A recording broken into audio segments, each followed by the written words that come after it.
This chat is for real family only. My sister-in-law sneered, deleting me from the Sterling family group chat right in the middle of my father-in-law's wake. My husband stood 10 feet away and simply looked the other way. They thought they were cutting a boring compliance officer out of a $20 million inheritance. I did not shed a tear. I just slipped my phone into my pocket and smiled. Because they had no idea that the ink on the patriarch's death certificate had just activated a blind trust, and every single document required to access their precious millions needed one specific signature to clear: mine. I am Victoria, 34 years old, and a senior financial investigator. Before I tell you how I legally dismantled a family of arrogant fraudsters and sent them to federal prison, let me know where you are watching from in the comments below. Hit that like button and subscribe if you love seeing greedy people walk blindfolded into a trap of their own making. The scent of white lilies was thick and suffocating inside the mahogany-paneled lobby of the funeral home. I stood at the polished oak reception desk, sliding my personal credit card across the counter to cover the $10,000 invoice for the floral arrangements. My husband Julian was supposedly mourning in the adjacent room. He claimed he forgot his checkbook at our house. He always forgot his checkbook when the real world required payment. A sharp vibration pulsed against my thigh. I pulled my phone from my wool coat. The screen illuminated with a crisp message notification. You have been removed from the Sterling clan group. The sharp click of stiletto heels echoed against the marble floor before I could even lock the screen. My sister-in-law Chloe approached me. She wore a tailored black dress that belonged on a runway, her face framed by an oversized mourning veil. She stopped inches away. A cold, dismissive smirk played on her lips. "This chat is for real family only, Victoria," she whispered, her tone dripping with unearned superiority. "We have highly sensitive estate matters to discuss. You are just a compliance officer. Do not take it personally, but the people who actually share the Sterling bloodline need privacy to handle our inheritance. We do not need hired help weighing in." I looked past her shoulder. Julian stood near the open doors of the viewing room, comforting his mother, Beatrice. Beatrice dabbed at perfectly dry eyes with a silk handkerchief, putting on a tragic performance for the arriving guests. Julian caught my gaze for a fraction of a second. He saw his sister cornering me. Instead of walking over to intervene, he turned his back, cowardly, avoiding the confrontation. He allowed his family to treat me like a disposable asset. They waited for my reaction. Chloe leaned in closer, expecting my eyes to well up, expecting me to demand an explanation or run to my husband for defense. They craved the drama. They wanted to label me the hysterical, grasping daughter-in-law. I kept my breathing steady. My facial muscles remained entirely relaxed. As a financial investigator who tracks illicit funds across global borders, I evaluate threats for a living. Chloe was not a threat. She was a loud, ignorant distraction. "I understand," I replied, my voice a flat, emotionless razor. I picked up my receipt from the funeral director, folded it neatly, and placed it into my purse. "Take all the privacy you need." Chloe frowned, visibly disappointed by my lack of outrage. She scoffed, spun on her heel, and marched back to join the grieving royalty. They believed my silence was submission. They assumed my mundane corporate job meant I lacked the vision to understand true wealth. What Julian, Chloe, and Beatrice failed to realize was that William, my late father-in-law, saw right through their polished veneers. William knew his children were impulsive, greedy, and prone to catastrophic financial blunders. Over the past year, while they were busy spending his money on imported sports cars and European vacations, William and I spent hours locked in his study, reviewing ledgers and restructuring his empire. He did not trust his own bloodline to manage a $20 million estate. He trusted the woman who hunted white-collar criminals for a living. I walked out of the funeral home and stepped into the crisp Boston air. The exclusion from their digital group chat was a pathetic, petty insult.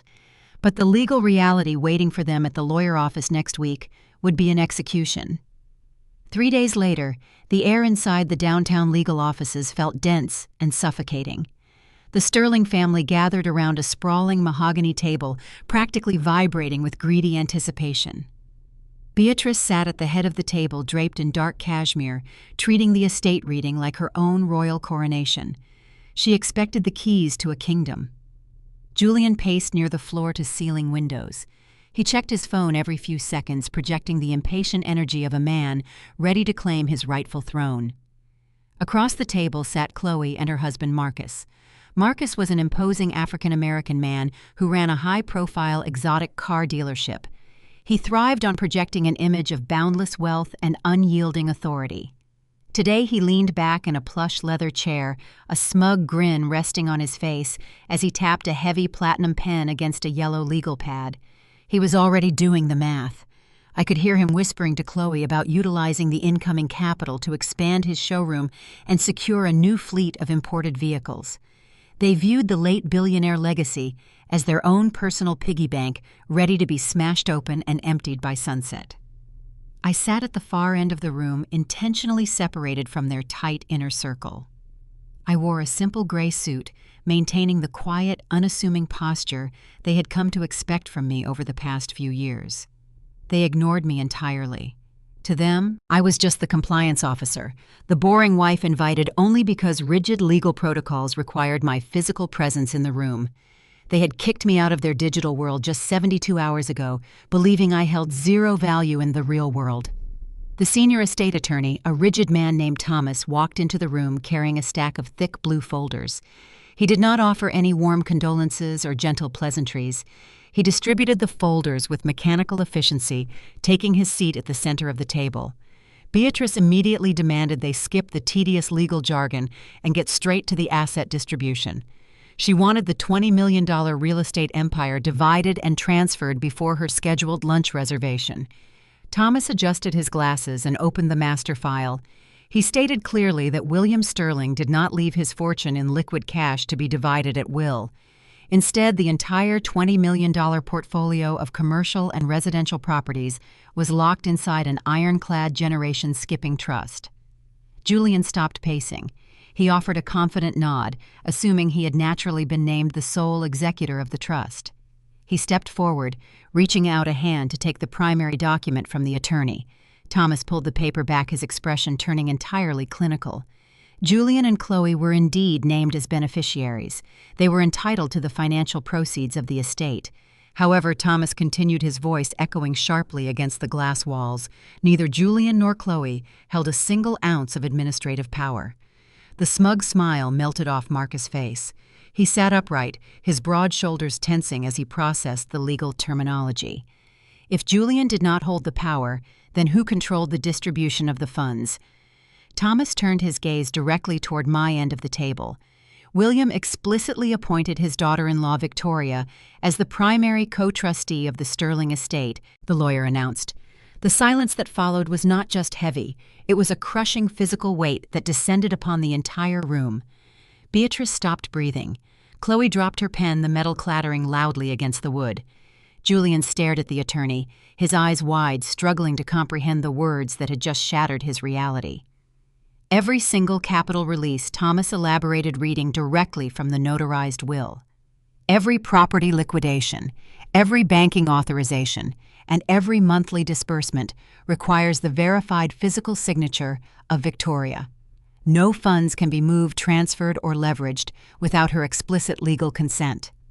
The room erupted. Beatrice slammed her palms flat against the mahogany table, her manicured nails digging into the polished wood. She shrieked that her late husband must have been suffering from severe cognitive decline. She pointed an accusing finger at me, demanding the lawyer invalidate the document immediately. Chloe jumped out of her chair, her face flushed red with unearned outrage. She screamed that she would hire a team of litigators to sue me for undue influence, threatening to drag my name through the mud until I surrendered the position. I did not flinch. I did not raise my voice to defend myself against their frantic accusations. I simply sat there observing the spectacular collapse of their arrogant facade. Julian marched around the table, stopping just inches from my chair.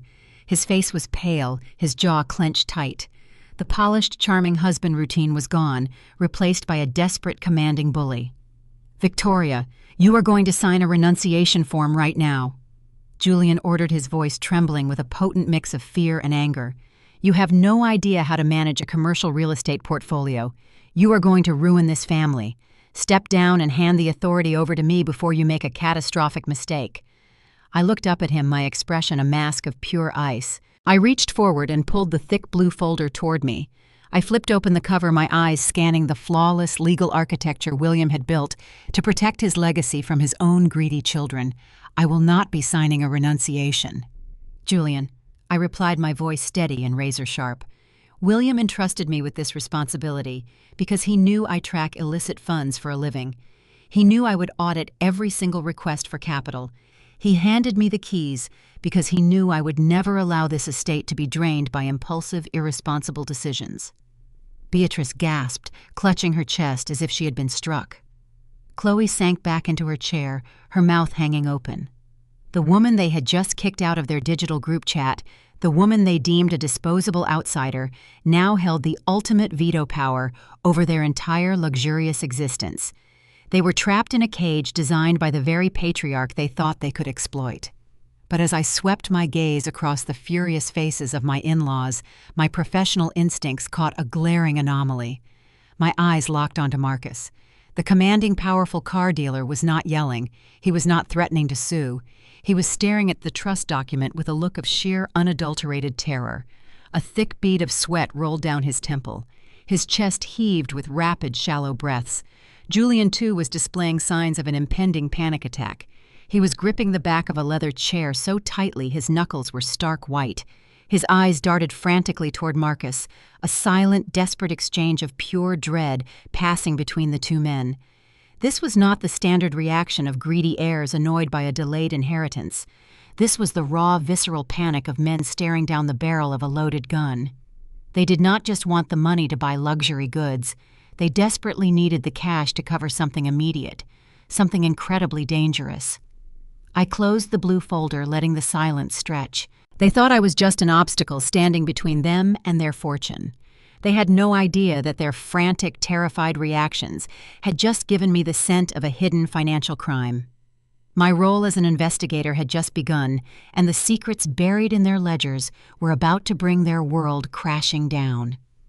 The drive home from the downtown legal offices felt suffocating. Julian gripped the steering wheel so tightly his knuckles turned stark white against the dark leather. His phone buzzed relentlessly in the center console. The caller identification flashed Chloe over and over again. He rejected every single incoming call, his jaw locked in a rigid, unforgiving line. The moment we stepped inside our house, the fragile facade of the morning sun evaporated entirely. He cornered me in the kitchen, his voice a desperate, volatile hiss. He demanded I contact the estate attorney and draft a formal letter of resignation immediately. He attempted to weaponize our marriage, claiming a loyal wife would never usurp her husband and steal his birthright. I poured myself a glass of cold water, maintaining unbroken eye contact. I told him I needed time to review the estate ledgers before making any permanent legal decisions. My calm demeanor only fueled his erratic behavior. He poured 3 fingers of scotch, retreating to his study and slamming the heavy oak door behind him. The frantic pressure to step down poured in from every direction. My phone screen lit up with venomous text messages from Beatrice threatening to freeze my personal checking accounts if I defied the family hierarchy. Chloe sent long paragraphs of legal threats claiming she had retained litigators to contest my mental fitness. Ordinary heirs do not react to a delayed inheritance with this level of unvarnished terror. Their financial portion was guaranteed by the will. The only variable was the timeline. As an anti-money laundering investigator, I evaluate human panic on a daily basis. Innocent people frustrated by bureaucracy send angry emails. Criminals facing imminent exposure burn the house down. I waited until the house fell dead silent. At 2 a.m, the heavy snoring radiating from the guest bedroom confirmed Julian had passed out from the liquor. I slipped out of bed, bypassing the creaky floorboards in the hallway, and locked myself inside my home office. I booted up my encrypted workstation. William had kept meticulous digital archives on a secure private server. He had given me the access credentials months ago, under the guise of organizing his complex tax liabilities. I routed my connection through a virtual private network and bypassed the initial security gates. I did not waste time looking at the legitimate trust holdings. I went straight for the operational expenses connected to Marcus and his exotic car dealership. Marcus portrayed himself as a self-made automotive mogul. His social media feeds were curated shrines to imported luxury showcasing sleek European sports cars and celebrity clients. I pulled the dealership tax filings and cross-referenced them against the inventory procurement logs. The arithmetic failed instantly. The business model was a breathtaking illusion. The inventory turnover rate was entirely stagnant. High-end vehicles sat on the showroom floor for 6 to 8 months without a single registered test drive or title transfer. Yet the daily cash deposits painted a contradictory picture. The banking ledgers showed hundreds of thousands of dollars flowing into the operating accounts every single week, categorized lazily as anonymous cash sales and phantom consulting fees. I recognized the methodology immediately. It was a textbook integration scheme. Marcus was not selling cars. He was washing illicit cash. He used the dealership as a glittering front to legitimize dirty money inflating the purchase prices of unsold vehicles to justify the massive influx of physical currency. But even a sophisticated laundering operation requires seed capital to maintain the overhead. Marcus had to pay for the prime real estate, the imported inventory, and the lavish lifestyle he provided for Chloe. The legitimate revenue was zero. The operational bleed was staggering. I traced the liability columns following the digital breadcrumbs backward from the dealership primary accounts. Traditional financial institutions do not underwrite businesses with such erratic, undocumented cash flows. Marcus had sought capital in the shadows. He secured a series of balloon loans from private, unregulated lending syndicates operating out of offshore holding companies.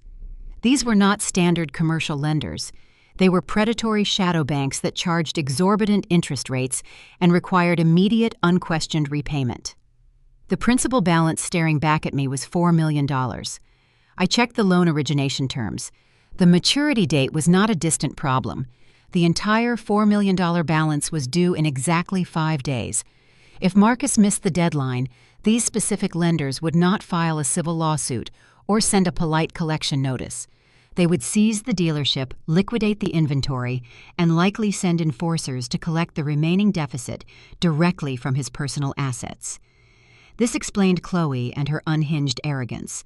This explained her frantic designer shopping sprees and desperate need to project superiority. They were living on borrowed time, desperate to maintain the illusion of high society royalty while standing on a financial landmine. They needed to drain William Trust Fund this week to pay off the syndicate and avoid violent retaliation. But Marcus was just an in-law. He did not have the collateral to secure a $4 million shadow loan on his own. The lenders required a guarantor with access to tangible hard assets. I pivoted my search running a targeted query on Julian Personal Directory. My husband's recent bank statements were remarkably clean, but a hidden folder nested deep within his email archives contained the missing puzzle piece. I opened a series of scanned legal contracts. Julian had signed his name as the primary guarantor for Marcus and his exotic car dealership. But Julian did not have $4 million in liquid cash either. To satisfy the lenders, my husband had secretly pledged 3 prime commercial properties from William Real Estate Portfolio as collateral. He executed this maneuver months ago, using forged authorization documents. He banked on the assumption that his ailing father would pass away before the loan matured. Julian planned to inherit the estate, quietly sell off the commercial buildings, and erase the debt before any formal audit occurred. The puzzle snapped together with lethal clarity. The explosive confrontation in the lawyer office was driven by pure, unfiltered dread. William's final masterstroke of appointing me as co-trustee had frozen their entire timeline. I controlled the distribution lever. Without my verified signature, the bank would not release a single penny from the estate. Julian and Marcus could not access the cash they needed to pacify the shadow lenders. They were not furious about losing their patriarchal authority. They were terrified of federal indictments and ruthless creditors. If the loan defaulted on Friday, the syndicate would initiate asset seizure protocols against the commercial properties Julian had illegally pledged. The resulting title dispute would instantly trigger an investigation by the Securities and Exchange Commission and the Federal Bureau of Investigation. The authorities would uncover the forged collateral documents. They would audit the car dealership and discover the extensive money laundering network. Julian and Marcus were staring at decades in a federal penitentiary. I sat back in my ergonomic chair, the cool blue light of the monitor reflecting in my eyes. The power dynamic had shifted so violently, it almost made my pulse race. My husband and his arrogant family had treated me like an insignificant pawn, a boring rule follower they could easily discard from their elite circles. They had no idea they had just handed a trained financial investigator the exact roadmap to their criminal enterprise. I held the power to destroy their freedom simply by keeping my pen in my pocket and letting the clock run out. I reached for my mouse, preparing to log out and cover my digital tracks. The evidence was secured. The strategy was forming in my mind, but a seasoned auditor always verifies the surrounding data points before closing an investigation. While backing out of Julian personal banking ledger, a recurring transaction caught my attention. It was a seemingly mundane line item buried beneath golf club dues and expensive restaurant tabs. The consistency of the payment felt glaringly out of place. My breathing slowed as I realized the deception ran even deeper than the dealership fraud. I clicked the routing number, preparing to uncover an entirely different kind of betrayal.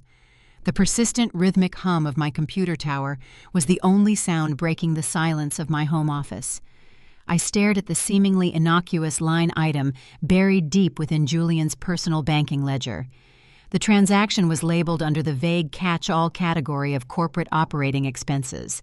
A lesser accountant might have scrolled right past it, assuming it was just another generic consulting fee or bloated software subscription. However, my entire career relies on identifying the exact moment a financial narrative fractures. Legitimate operating expenses fluctuate based on business needs. This particular transaction was a rigid, unyielding deposit of $8,500, executing on the exact same date every single month without fail. I isolated the routing number. The funds were not flowing into a vendor account or a commercial service provider. I cross-referenced the digital footprint with public real estate registries. The destination was a luxury residential leasing company located in the upper echelon of Manhattan real estate. Julian did not conduct any business in New York. The family holding company operated exclusively within the Boston metropolitan area.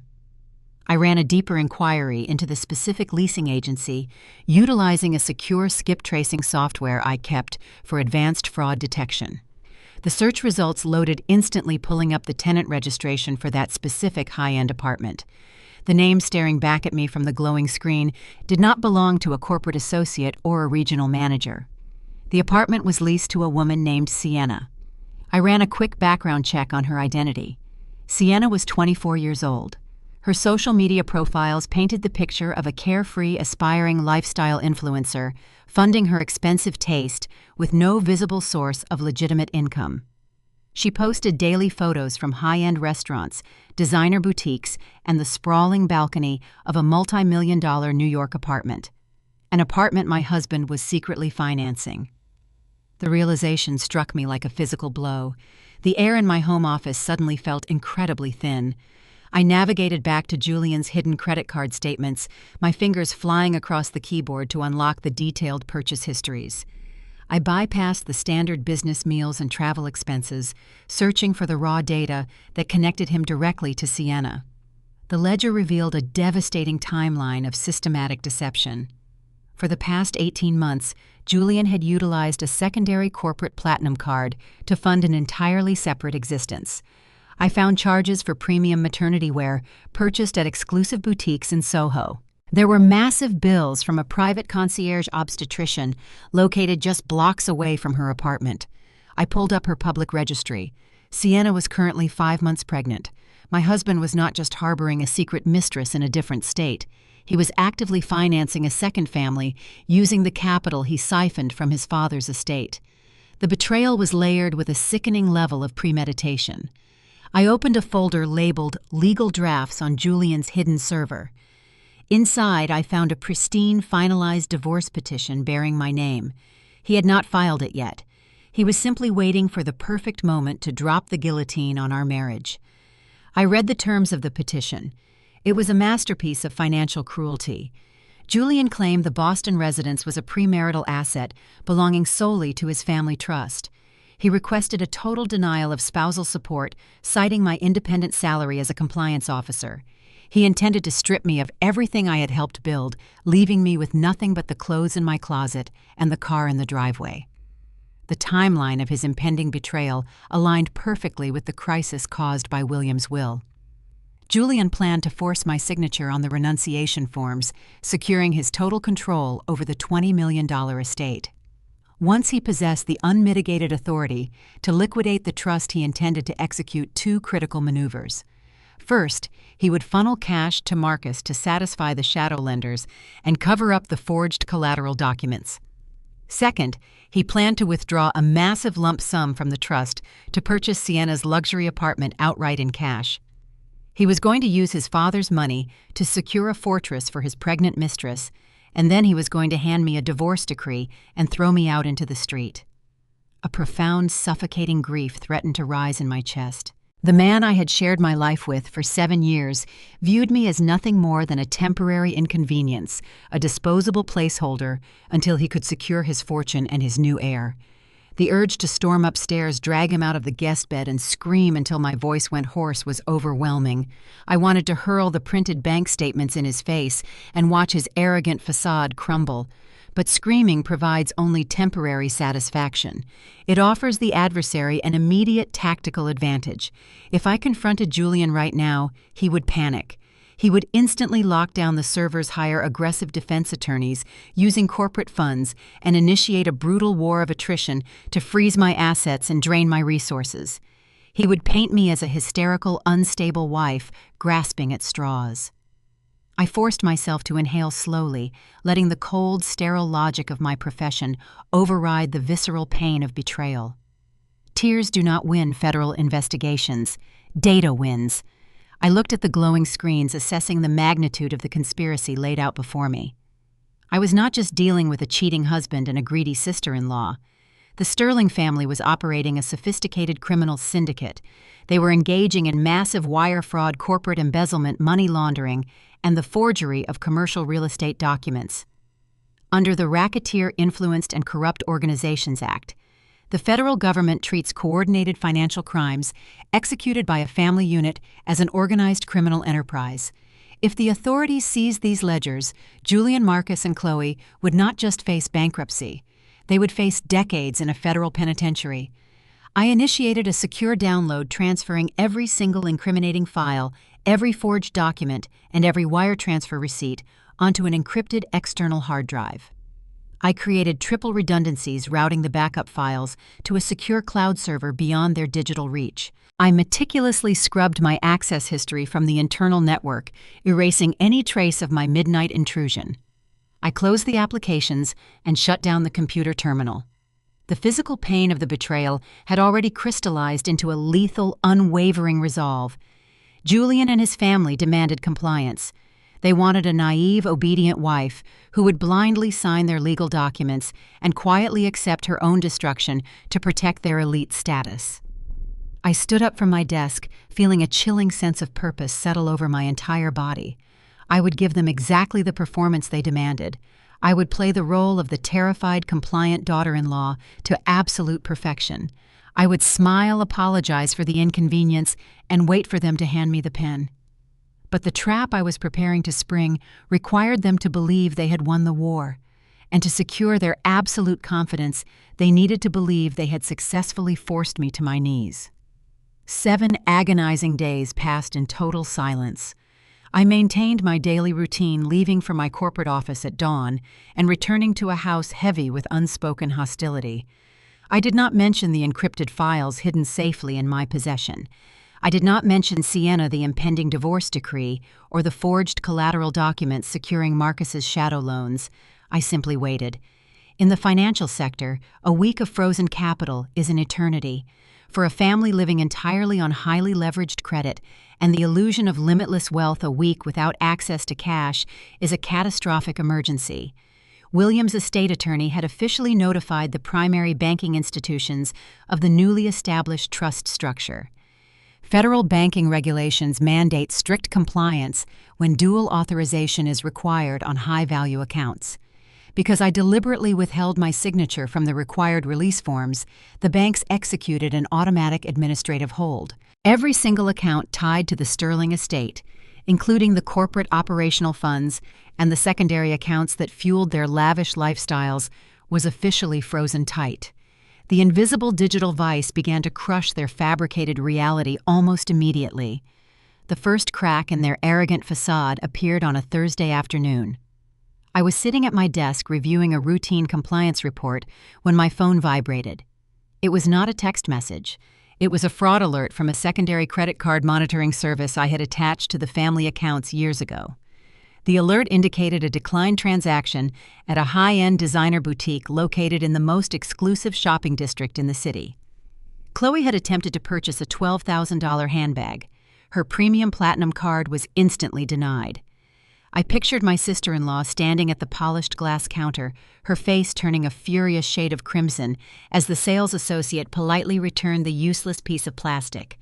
The woman who had proudly declared her digital group chat was strictly reserved for the wealthy elite was currently experiencing the profound humiliation of public financial rejection. She could not buy a designer bag. She could not buy a cup of coffee. She was entirely destitute. The situation for Marcus was rapidly shifting from embarrassing to physically dangerous. By Friday morning, the shadow lenders holding the $4 million balloon loan realized the scheduled interest payments were not processing. Criminal syndicates do not issue polite delinquency notices. They operate on intimidation and swift reprisal. My tracking software detected multiple erratic logins to Marcus's dealership banking portal, indicating a frantic, desperate search for liquid capital that simply did not exist. He was out of time, and the violent consequences of his default were quickly closing in on his showroom. The sheer desperation brewing within the Sterling household reached its boiling point that evening. I was sitting in my living room reading a novel and enjoying a glass of sparkling water. The house was quiet. Julian was likely pacing in his study, or perhaps hiding in his car, frantically trying to contact his pregnant mistress to explain why her rent had not been paid. My phone screen illuminated on the coffee table. A notification from iMessage appeared. Chloe has added you to the group Sterling clan. A slow, chilling smile touched the corners of my mouth. The proud, untouchable heiress had finally swallowed her enormous pride. She had forcefully removed me from this exact chat to assert her dominance, intending to humiliate me during my most vulnerable moment at the funeral home. Now she was forcefully adding me back, desperately needing the compliance officer she had so casually discarded. The initial notification was quickly followed by a rapid succession of incoming messages. The tone was so artificially sweet it bordered on nausea. "Victoria, I am so incredibly sorry." The first message from Chloe read, "My phone has been glitching all week. It accidentally removed a bunch of people from my contacts. I just realized you were not in the chat. We miss you so much." A second message appeared almost instantly this time from my mother-in-law, Beatrice. "Darling, we are so terribly sorry for the confusion over the past week. Grief makes us all behave erratically. William's passing has been so hard on the family, but we know he loved you dearly. We need to stick together during this difficult transition. Please let us know when you have a moment to talk." They were performing a desperate, pathetic digital dance. They refused to acknowledge their cruelty or the blatant power play they had attempted at the lawyer's office. They blamed their hostility on grief and technology. They honestly believed a few fabricated apologies and a fake display of family unity would easily manipulate a woman they viewed as a naive, middle-class outsider.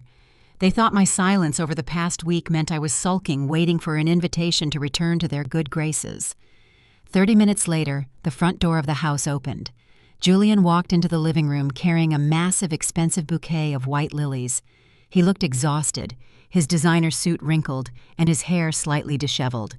The arrogant husband who had secretly drafted divorce papers and funded a second family was currently playing the role of a remorseful, loving partner. "Victoria," he said, his voice dropping to a soft, pleading register. He set the flowers gently on the coffee table and knelt beside my chair. "I know this week has been a nightmare. My family overreacted at the lawyer's office.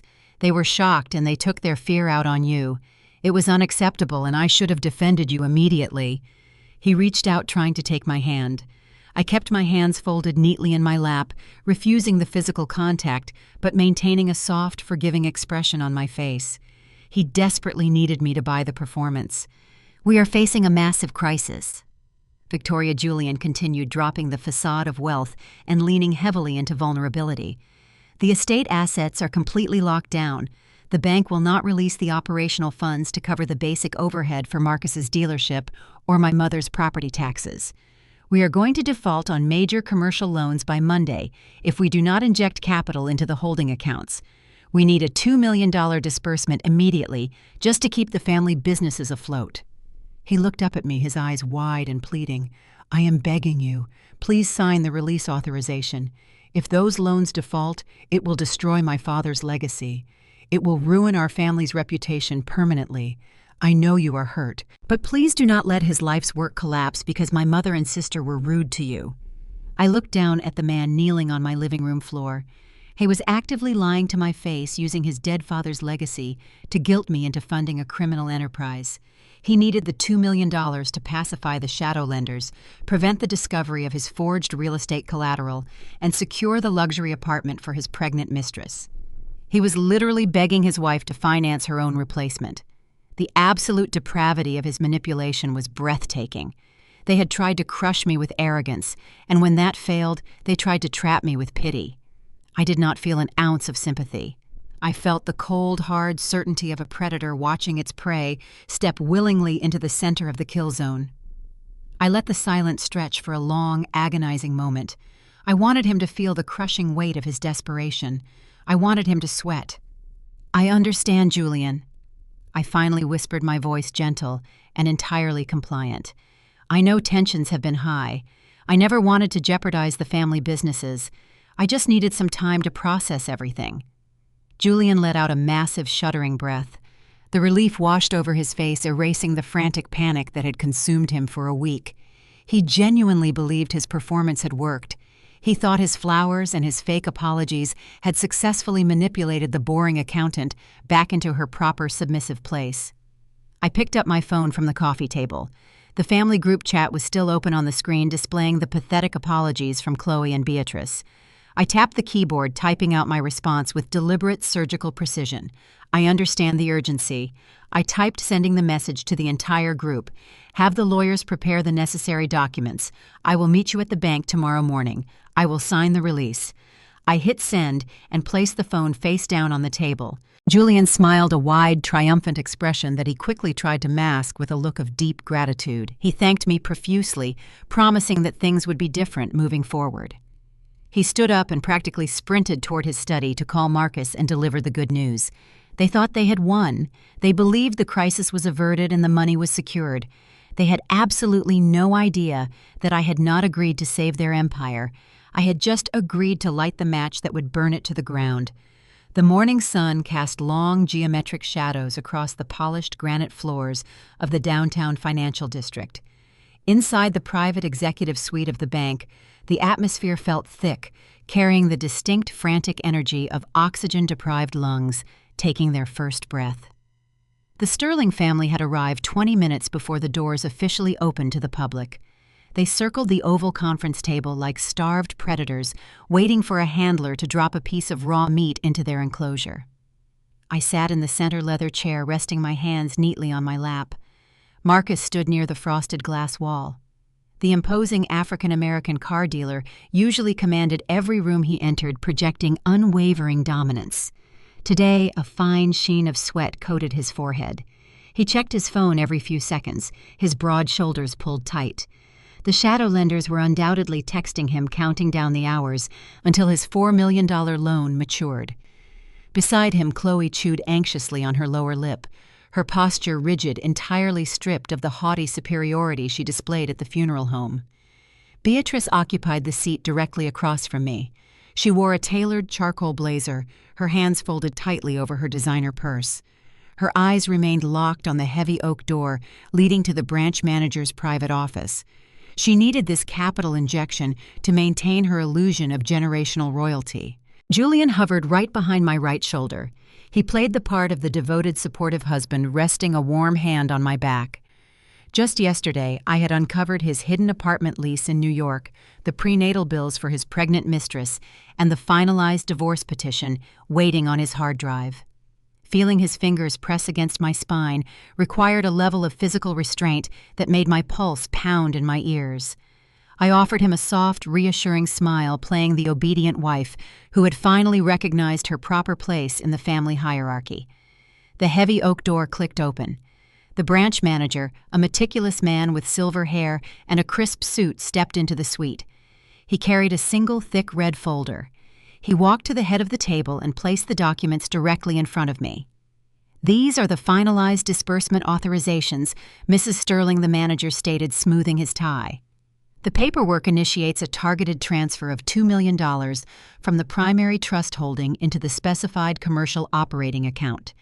As the appointed co-trustee, the bank requires your physical signature to release the capital block." The tension in the room snapped tight, pulling taut like a piano wire. Beatrice leaned forward, her gaze fixed hungrily on the printed numbers. Chloe stopped chewing her lip and let out a shaky, eager breath. Marcus took a rigid step toward the table, his dark eyes tracking my every movement. They were inches away from salvation. Julian leaned down, his face close to my ear. His cologne masked the scent of nervous perspiration radiating from his collar. "You are doing the right thing, Victoria," he whispered, his tone laced with artificial gratitude. "This secures the estate. It protects the legacy." He reached into his breast pocket and produced a heavy gold-plated fountain pen. He laid it gently on top of the red folder, an offering to seal the transaction. I picked up the pen. The metal felt cool and substantial against my fingers.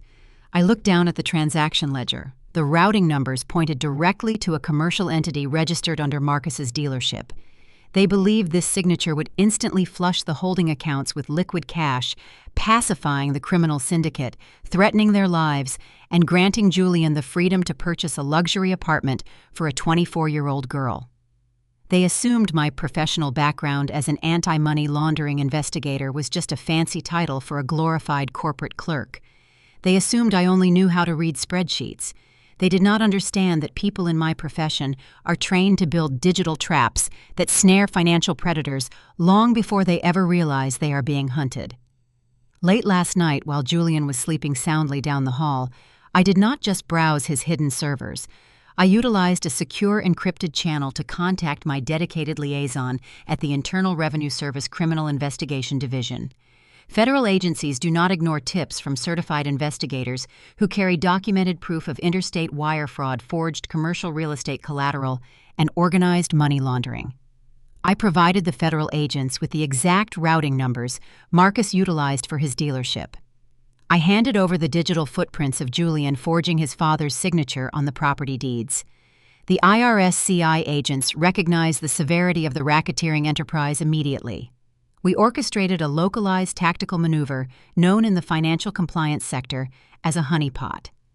I instructed the banking compliance system to append a specialized alphanumeric identifier to my co-trustee authorization profile. When I signed the transfer request, the bank's internal software would not recognize a standard approval. It would read the silent embedded distress code. I uncapped the gold fountain pen. I looked across the table at Beatrice, who offered a tight, encouraging nod. I looked at Marcus, whose jaw muscles ticked with eager anticipation. I pressed the nib to the crisp paper and signed my name on the dotted line. My handwriting was fluid, steady, and legally binding. Julian let out a heavy, jagged exhale. The relief rushing out of his lungs was audible. Chloe grabbed her husband's arm, burying her face into his shoulder to hide her triumphant smile. Beatrice sat back in her chair, lifting her chin, the arrogant matriarch instantly returning to her throne. The branch manager collected the signed documents, reviewing the ink before placing them back into the red folder. "The authorization is verified," he announced, tapping the folder against the table to align the pages. "The transfer is processing now. The funds will reflect in the receiving commercial account by standard banking hours on Monday morning." "Thank you, Victoria," Beatrice said, her tone returning to its usual dismissive pitch.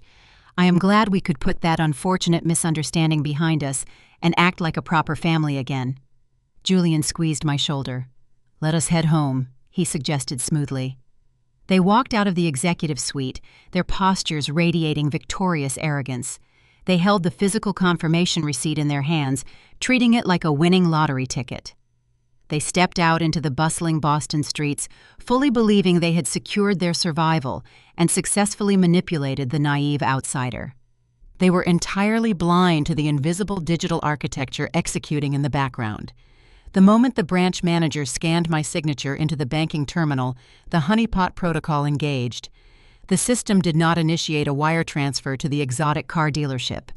The $2 million was instantly diverted into a secure federal escrow holding pattern.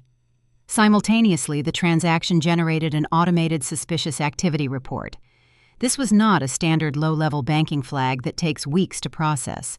This specific report was coded for immediate federal escalation. It bypassed the local risk management desk and transmitted directly to the Financial Crimes Enforcement Network. The digital packet carried a payload of lethal information. It contained Marcus's shadow ledgers, the offshore syndicate routing numbers, and the precise metadata linking Julian to the fraudulent real estate collateral. I had just wrapped a federal tracking device around the neck of every single person walking out of that bank. As we reached the parking garage, Julian turned to me, his charm operating at maximum capacity. He wrapped his arm around my waist, his mind undoubtedly calculating the timeline for his impending divorce filing. Marcus and Chloe are hosting a memorial gala tomorrow evening at the Ritz-Carlton. Julian casually mentioned unlocking his car. It is a tribute to my father, a way to assure his partners and investors that the Sterling legacy remains strong and liquid. You will wear that emerald dress you bought last winter. We need to project total unity. A gala. They were throwing a lavish, expensive party to flaunt their imaginary wealth, attempting to soothe nervous creditors while waiting for stolen money to clear the banking network. They wanted to stand under crystal chandeliers and toast to their own brilliance, treating me like a decorative prop to legitimize their scam. I looked at Julian, meeting his deceitful gaze with a serene, unblinking smile. A gala sounds like the perfect way to honor your father's legacy, I replied softly, sliding into the passenger seat. I will make sure my schedule is entirely clear for tomorrow night. Julian shut the door, oblivious to the chill radiating from my words. He thought he was taking his submissive wife to a high society celebration. He had no idea he had just invited the executioner to the final act of his family's reign, and the stage was perfectly set for a catastrophic public collision. The grand ballroom of the Ritz-Carlton was a masterclass in performative grief. Marcus and Chloe had spared no expense transforming the sprawling venue into a glittering shrine dedicated to William Sterling. Crystal chandeliers cast a warm golden glow over dozens of round tables draped in heavy black velvet. Towering floral centerpieces made of imported white orchids dominated the room, masking the underlying scent of desperation with a cloying, suffocating fragrance. To the untrained eye, this event was a dignified tribute to a fallen patriarch. To a trained investigator, it was a frantic, high-stakes public relations maneuver. Marcus had deliberately invited a curated mix of legitimate venture capitalists, high-ranking politicians, and the quiet, dangerous men holding his unpayable debt. He needed his creditors to see the lavish display. He needed them to look at the open bar pouring premium vintage champagne and the waiters circulating with silver trays of truffle-infused appetizers.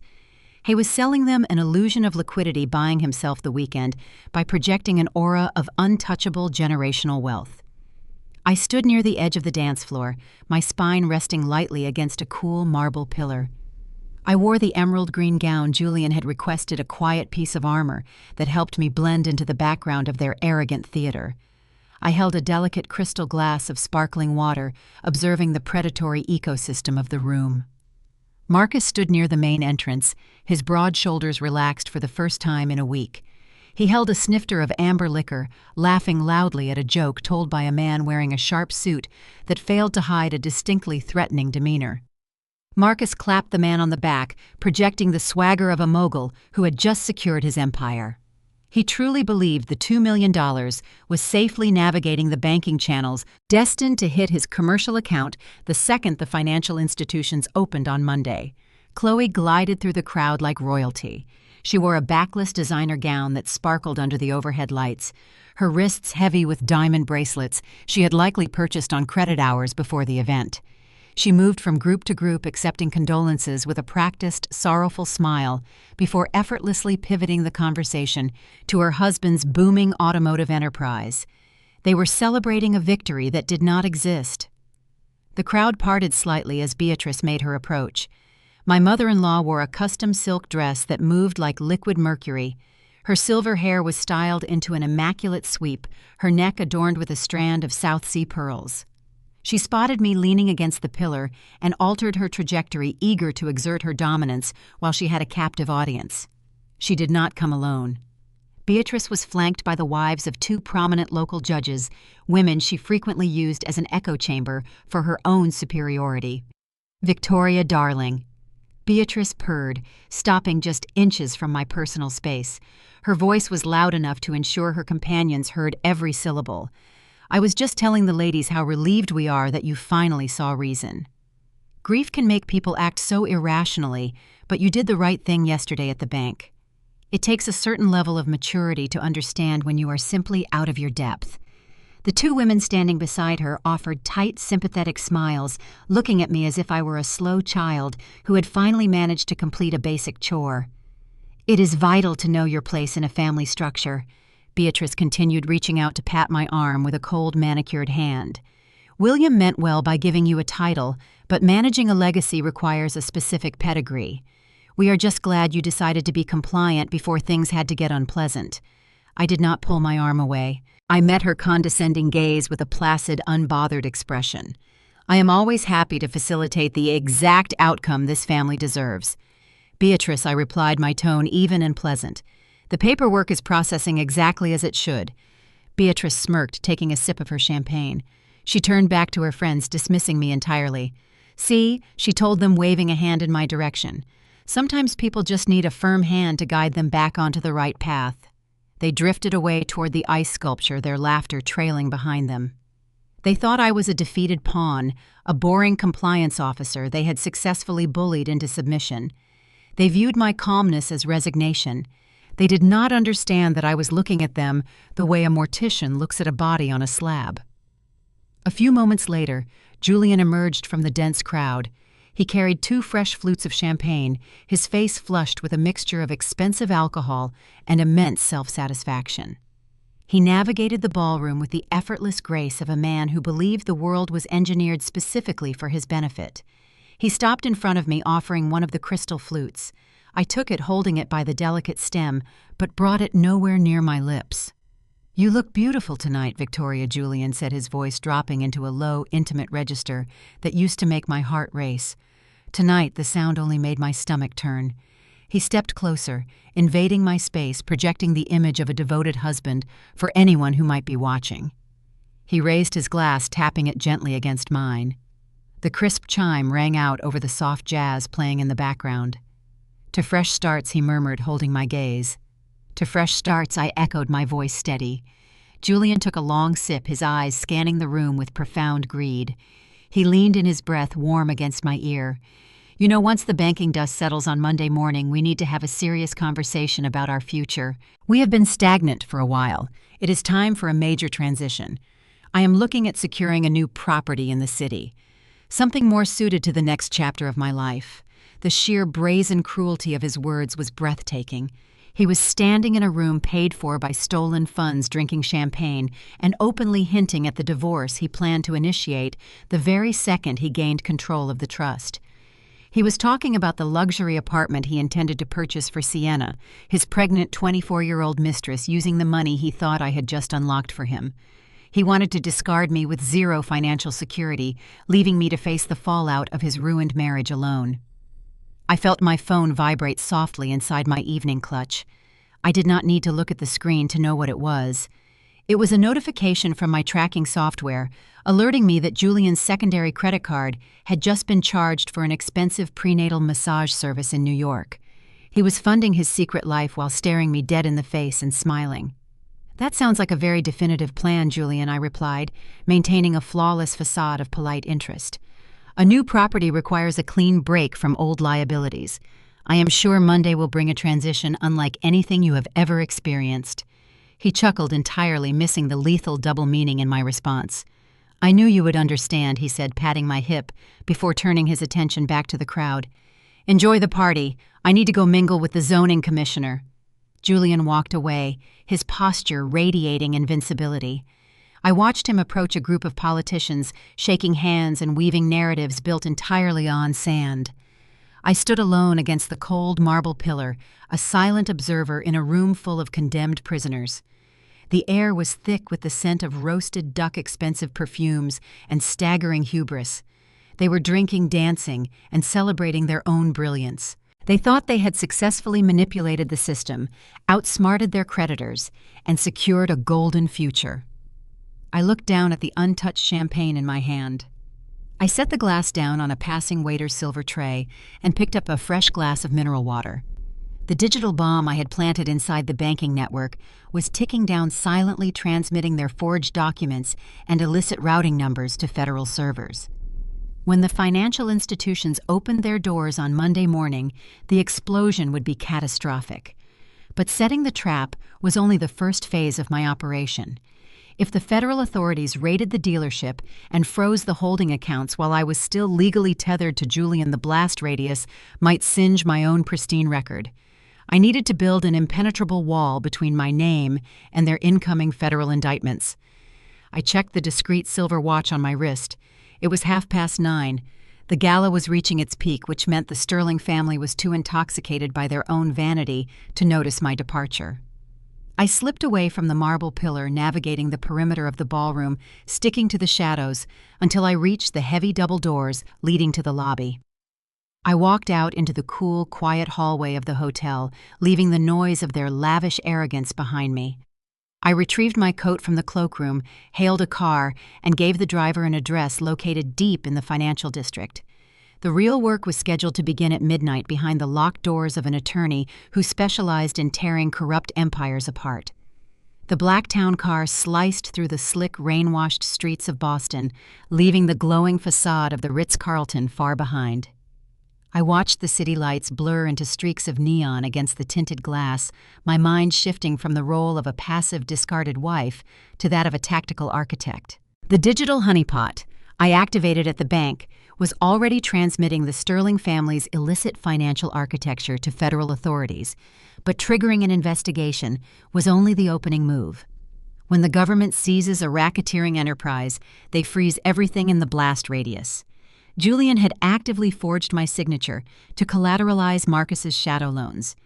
If I did not legally sever myself from his fraudulent paper trail immediately, my immaculate credit score, my professional license, and my personal savings would be locked down alongside his crimes.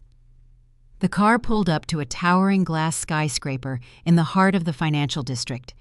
It was nearly 11 o'clock on a Friday night, but the upper floors of the building remained brightly illuminated.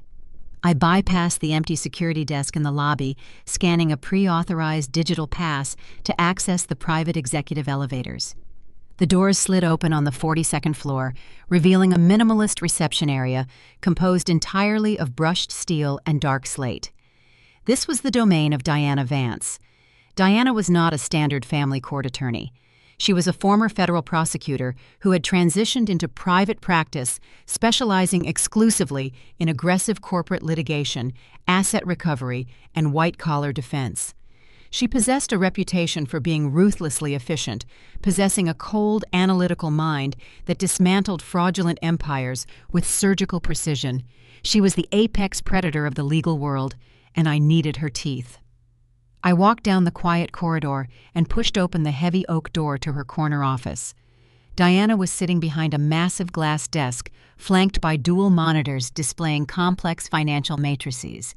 She did not look up immediately, her eyes scanning a document with intense focus. She wore a sharp black suit, her demeanor radiating absolute, unapologetic authority.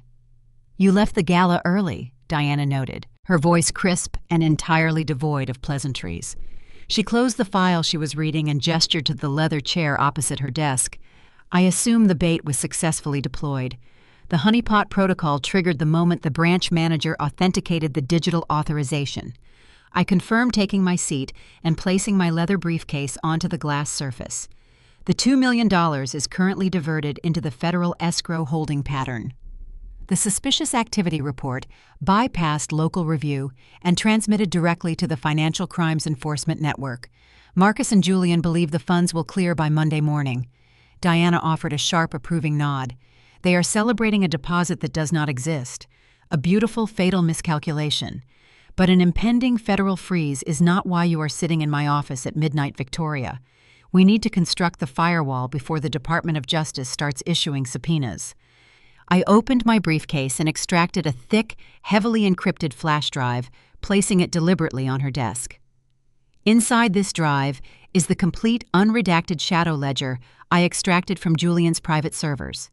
It contains the falsified dealership inventory logs, the offshore routing numbers Marcus utilizes to wash the cash, and the precise metadata proving Julian forged my signature to secure the $4 million balloon loan from the Shadow Syndicate. Diana picked up the drive, turning it over in her hand. Forgery on commercial loan documents escalating to interstate wire fraud, she murmured, her sharp mind already categorizing the federal statutes. That alone carries a mandatory minimum sentence. But you did not just bring me forgery evidence. No, I replied, my tone matching her clinical detachment. The drive also contains the recurring credit card statements detailing Julian's secondary life in New York. He is financing a luxury apartment and private prenatal care for his 24-year-old mistress using funds siphoned directly from his father's estate. He intends to use the very trust capital I was supposed to unlock to purchase that property outright, followed immediately by serving me with a divorce petition designed to leave me entirely destitute. A cold, dangerous smile touched the corners of Diana's mouth. He intends to discard a senior compliance officer using fraudulent capital. The sheer breathtaking arrogance of that man is going to make this execution remarkably satisfying. Diana turned to her terminal, inserting the drive and bypassing the encryption protocols using the keys I provided. The screen illuminated with the sprawling illicit network of the Sterling family operations. She did not express shock or sympathy regarding the infidelity. In her line of work, infidelity was merely another leverage point to be exploited during litigation. We need to establish absolute, undeniable legal separation between your identity and these liabilities. Diana stated, her fingers flying across her keyboard to access a secure legal drafting portal. First, we are filing a proactive declaration of fraudulent misrepresentation. This document legally asserts that you had zero knowledge of or participation in the procurement of the commercial loans Julian collateralized. By submitting the forensic metadata, proving he forged your signature, we instantly nullify any creditor claims against your personal assets. If the shadow lenders attempt to collect from you when Marcus defaults next week, this declaration stops them dead. I watched her compile the legal framework, feeling the heavy, suffocating anxiety of the past few weeks begin to dissolve. Print it, I instructed. I will sign it right now. Diana hit a key, and a high-speed printer whirred to life in the corner of the office. But severing the liability is only the defensive maneuver. Diana continued, leaning forward and resting her elbows on the desk. You brought me a complete, trial-ready dossier exposing a massive organized money-laundering syndicate. The Securities and Exchange Commission, along with the Internal Revenue Service, offers highly lucrative incentives for individuals who provide actionable intelligence, leading to successful asset seizures. She pulled a thick official document from her drawer and placed it next to the printer tray. This is a formal whistleblower submission under the SEC's enforcement program. By officially filing this report through my firm as your legal proxy, you are not merely a victim in a messy divorce. You become an active, protected informant for the federal government. I looked at the document, the bold federal seals staring back at me. What does that status guarantee me, Diana? It guarantees you absolute immunity from any residual criminal fallout associated with the Sterling estate. Diana explained, her voice dropping to a low, lethal register. The federal agents will look right past you and aim their heavy artillery squarely at Julian, Marcus, and Beatrice. Furthermore, under the whistleblower statutes, you are legally entitled to receive between 10 and 30% of the total monetary sanctions the government collects from their illicit operations. Given the scale of Marcus's laundering and Julian's embezzlement, we are looking at total asset forfeiture. The government will seize the dealership, the properties, and the remaining trust funds. Diana pushed a heavy titanium pen across the glass desk. By signing this, you are effectively dropping a nuclear warhead on their entire existence, and the federal government is going to pay you millions of dollars to watch it detonate. The sheer poetic brutality of the strategy was intoxicating. They had attempted to crush me, demanding I surrender the keys to an estate they were actively pillaging. They believed I was a naive, compliant pawn who would quietly fade into obscurity while they paraded their stolen wealth and illegitimate heirs. They had no idea I was currently sitting in a skyscraper legally erasing my existence from their blast radius while securing a massive financial windfall derived directly from their destruction. I picked up the titanium pen. I did not hesitate. I did not feel a single tremor of regret or lingering loyalty. I signed my name to the Declaration of Fraudulent Misrepresentation, legally severing myself from Julian's mounting debts. I signed the SEC whistleblower submission, officially handing the Sterling family over to the crushing weight of the federal justice system. Diana collected the documents, her sharp eyes gleaming with predatory approval. The filings will be digitally transmitted to the federal oversight committees by sunrise. She confirmed, locking the papers inside a secure vault. The legal firewall is now absolute. Your personal accounts, your professional license, and your future earnings are entirely untouchable. When the FBI raids the dealership and the holding companies next week, your name will not appear on a single warrant. I stood up, smoothing the fabric of my emerald gown. The heavy, oppressive weight I had carried since the funeral home had completely evaporated. I felt remarkably light-armed with a cold, terrifying clarity. "What is our next move?" Diana asked, leaning back in her chair. "Do we serve Julian with divorce papers tomorrow and force him out of the house?" "No," I replied, staring out the window at the sleeping city. A standard divorce filing alerts him to the fact that I am aware of his deception. It gives him time to panic, to attempt to hide assets, or to warn Marcus. I need him completely blind. I need him to believe his timeline is perfectly intact. I turned back to Diana, a chilling smile forming on my lips. Julian wants to play the role of the wealthy, triumphant patriarch, preparing to move his pregnant mistress into a luxury apartment. I am going to let him enjoy that fantasy for exactly 48 more hours. But before the federal agents freeze his accounts, I have a very specific, highly personalized delivery to make. Diana raised an eyebrow, recognizing the shift in my tone. The legal execution was secured, the financial ruin was guaranteed, but the psychological warfare required a different kind of weapon. "Where are you going, Victoria?" I picked up my briefcase, the leather handle cool against my palm. "I am going to New York," I stated, walking toward the heavy oak door. "It is time to introduce the mistress to the reality of the man she is banking her future on. Julian believes he controls the narrative. I am going to ensure that by the time he wakes up on Monday, his entire personal life is burning just as brightly as his financial empire." The drive from Boston to Manhattan in the early hours of Saturday morning felt less like a commute and more like a tactical deployment. The rain had cleared, leaving the interstate dark and desolate, mirroring the absolute absence of empathy currently residing in my chest. I had spent 7 years attempting to mold myself into the supportive, understanding wife that the Sterling family purportedly required.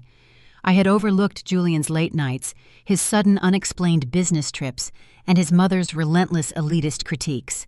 I had convinced myself that maintaining the marriage required compromise, but seeing the prenatal bills expensed to a corporate card entirely shifted my operational paradigm.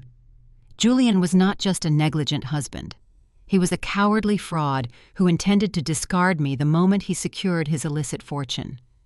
I was not driving to New York to beg a 24-year-old girl to give my husband back.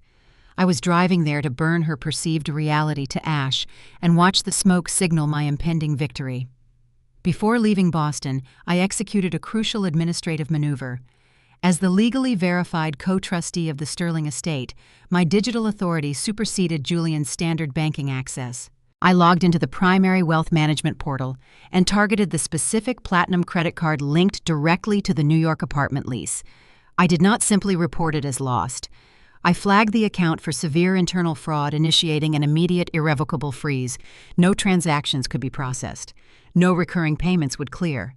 The financial pipeline keeping Sienna draped in designer maternity wear and housed in a multi-million-dollar skyline fortress was officially permanently severed.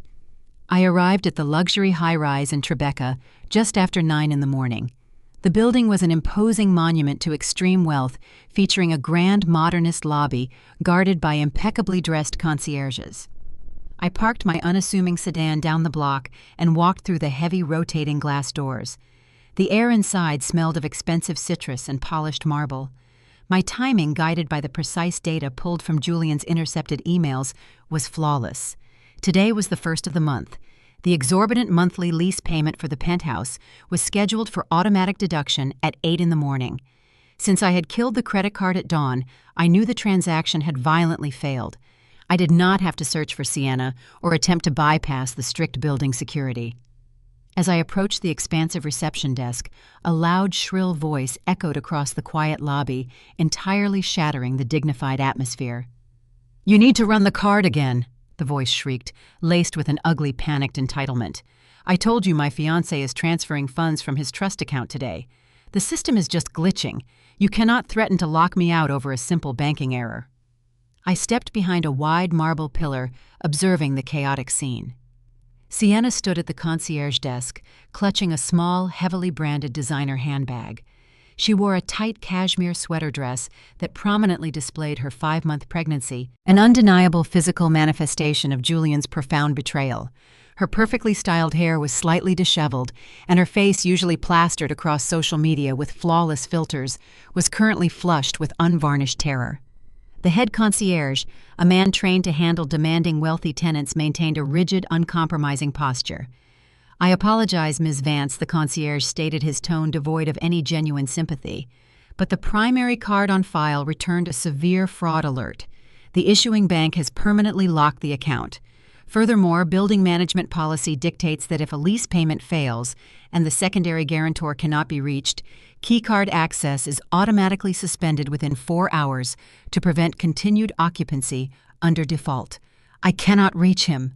Sienna wailed, her hands flying to her head in sheer desperation. "He is at a memorial gala in Boston. He is not answering his phone. You have to wait until Monday. He is a billionaire.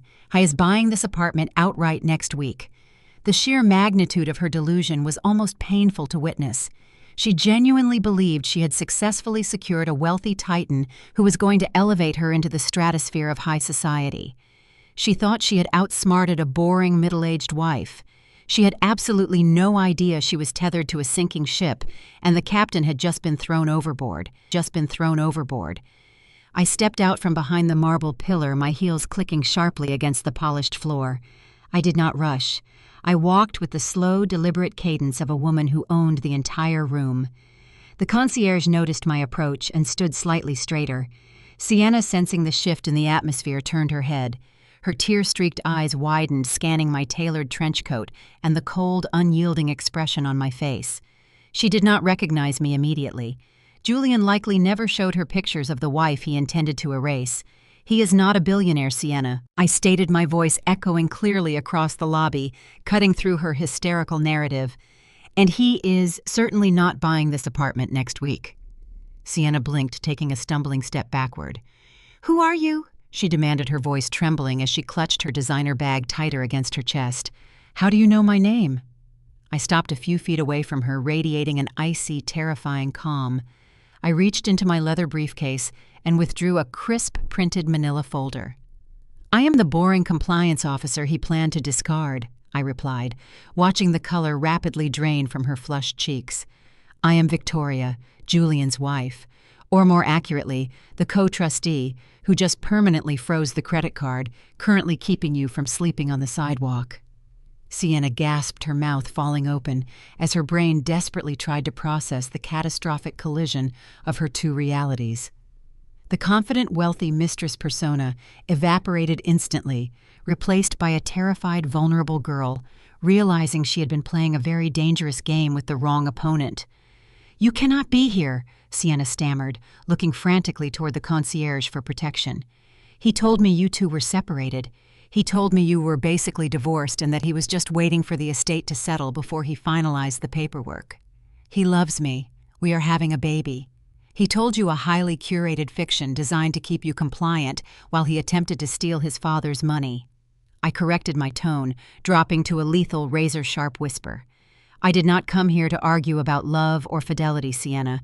I do not care about your relationship with a man I intend to destroy. I came here to deliver a financial reality check." I opened the manila folder and held it out toward her. She hesitated, her hands shaking, before tentatively taking the documents. Look at the first page, I instructed, watching her eyes dart across the dense highlighted spreadsheets. Those are Julian's actual banking ledgers.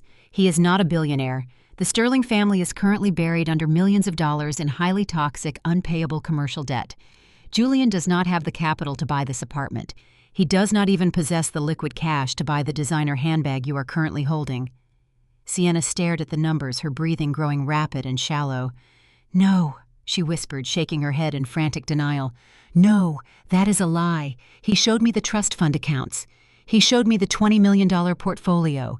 He showed you a portfolio that he cannot legally touch without my verified signature," I explained, delivering the crushing blow with absolute precision.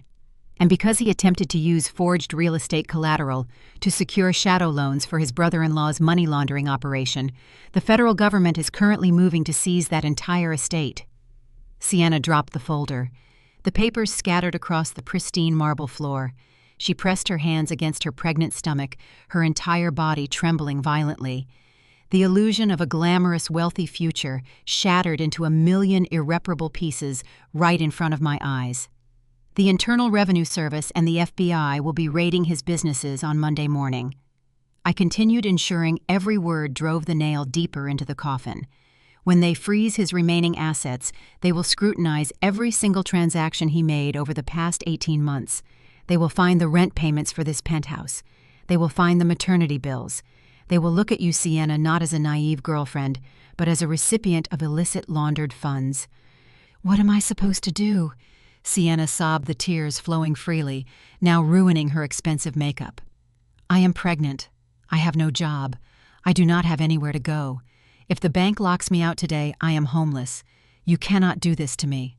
"I did not do this to you," I replied, my voice completely devoid of mercy. "Julian did this to you when he decided to finance your life with stolen money. I suggest you pack whatever you can carry before the concierge deactivates your keycard." I turned my back on her weeping, pathetic figure and walked toward the revolving doors. I had delivered the necessary catalyst. The fuse was officially lit, and the resulting explosion was about to tear through the Sterling family's fabricated reality. As I sat in my car parked down the street, I watched the entrance of the high-rise. 10 minutes later, Sienna burst through the doors, dragging 2 large, hastily packed suitcases behind her. She was sobbing hysterically, frantically, trying to hail a taxi on the busy Manhattan street. I pulled out my phone and accessed the remote surveillance software I had installed on Julian's personal devices. The program intercepted a sudden, massive spike in cellular activity. Sienna was calling him. Back in Boston, the Memorial Gala was likely reaching its peak. Julian was undoubtedly standing under the crystal chandeliers, sipping vintage champagne, and shaking hands with investors, projecting the arrogant confidence of a man who believed his future was absolutely secure. He thought I was quietly waiting at home, having surrendered my power at the bank yesterday morning. The intercepted audio feed crackled to life in the quiet cabin of my car. Julian answered the phone on the 3rd ring. His voice was hushed, irritated by the interruption. "Sienna, I told you not to call me today," Julian hissed, stepping away from the loud ambient noise of the ballroom. "I am at the Memorial Gala. The investors are everywhere. I will call you tonight. You lying, broke, manipulative sociopath." Sienna screamed into the receiver, her voice so shrill and panicked that it caused the audio software to peak violently. "The hotel management just locked me out of the apartment. The credit card is dead. Your wife just stood in my lobby and showed me your bank statements." The silence on Julian's end of the line was profound and absolute. It was the terrifying, heavy silence of a man who suddenly realizes he is standing on a landmine, and he just heard the distinct click of the trigger. "What are you talking about?" Julian stammered, the arrogant swagger instantly evaporating from his tone, replaced by raw, unadulterated terror. "Victoria is at home. She signed the release documents. The money is coming on Monday." "There is no money." Sienna shrieked, her hysteria escalating into a full-blown meltdown. "She knows everything, Julian. She knows about the baby. She knows about Marcus's loans. She told me the FBI is raiding your businesses on Monday because you forged real estate documents. You promised me a mansion, and now I am standing on the sidewalk with a suitcase waiting to get arrested for receiving stolen funds." Julian could not breathe. I could hear his rapid, shallow gasps through the intercepted audio feed. The entire foundation of his existence was collapsing in real time. The compliant, boring wife he thought he had successfully outmaneuvered had actually orchestrated a flawless, devastating counterattack. "If you do not wire me $50,000 right now so I can disappear before the federal agents find me, I am calling the press." Sienna threatened her desperation, mutating into vicious self-preservation. "I will call every single business reporter in Boston and tell them exactly how you fund your fake lifestyle. I will ruin you, Sienna." "Wait, please do not do anything stupid," Julian begged. But the line went dead. She had hung up on him. I sat in my car, staring at the digital audio interface, a cold, triumphant smile spreading across my face. Julian was currently standing in a ballroom filled with the most important financial figures in the city, sweating profusely. Realizing his mistress had just gone rogue and his wife held the keys to his federal indictment, the panic I had carefully engineered was now a raging, uncontrollable wildfire, and it was about to consume the Sterling family from the inside out. Monday morning broke over Boston with a sharp, unforgiving chill, perfectly mirroring the financial execution I had set in motion. The weekend had been a masterclass in psychological torture for Julian. Following Sienna's hysterical phone call, he had spent the last 48 hours frantically attempting to locate me. He called my personal cell phone dozens of times, leaving increasingly panicked voicemails that shifted rapidly between aggressive demands and desperate pleas for communication. I ignored every single one. I remained secured inside a high-end luxury hotel suite downtown, a room booked entirely under a corporate alias, allowing the heavy silence to amplify his mounting terror. Julian knew his mistress was threatening to expose his fraud. He knew I had intercepted his banking ledgers. But the Sterling family remained completely oblivious to the catastrophic federal snare currently tightening around their collective throats. They still genuinely believed the $2 million I had supposedly authorized on Friday morning was navigating the standard banking clearance protocols destined to hit Marcus's commercial account at exactly 9 o'clock today. At 8:55, I sat at the small glass desk in my hotel suite, a cup of black coffee resting beside my laptop. I opened a secure encrypted portal that tapped directly into the banking compliance network. I did not need to be physically present to watch their empire collapse. The data stream provided a flawless, real-time narrative of their destruction. Across town, Marcus and Chloe were sitting inside the sleek, glass-walled executive office of the exotic car dealership. The showroom floor below them was polished to a mirror finish, displaying millions of dollars in imported European vehicles that Marcus did not actually own. They were staring at their banking interface, practically holding their breath as the digital clock ticked toward the hour. They needed that cash injection to pacify the shadow lenders whose violent demands had escalated significantly over the weekend. The clock struck 9. I watched the network logs. Marcus's login credentials hit the bank's server. He initiated an automatic refresh on the primary operating account. He expected to see a massive life-saving deposit. Instead, the bank's automated compliance system triggered by the suspicious activity report and the subsequent federal escalation I had engineered delivered a devastating lethal response. The screen in Marcus's office did not display a ledger. It flashed a stark, glaring red banner carrying a bold, undeniable message. Account frozen subject to federal court order. The $2 million they thought they had secured was gone permanently trapped in a government escrow account. But the federal freeze did not stop there. The Department of Justice does not isolate a single compromised asset when investigating a sophisticated racketeering syndicate. They execute a total scorched earth financial lockdown. Within 60 seconds, the red error message cascaded across every single financial artery connected to the Sterling family name. Marcus's secondary business accounts were locked. Chloe's remaining credit lines were instantly revoked. The primary holding trust, the very foundation of Beatrice's arrogant high society lifestyle, was administratively paralyzed. The federal government had effectively suffocated their entire operation with a single sweeping digital command. The physical fallout was instantaneous.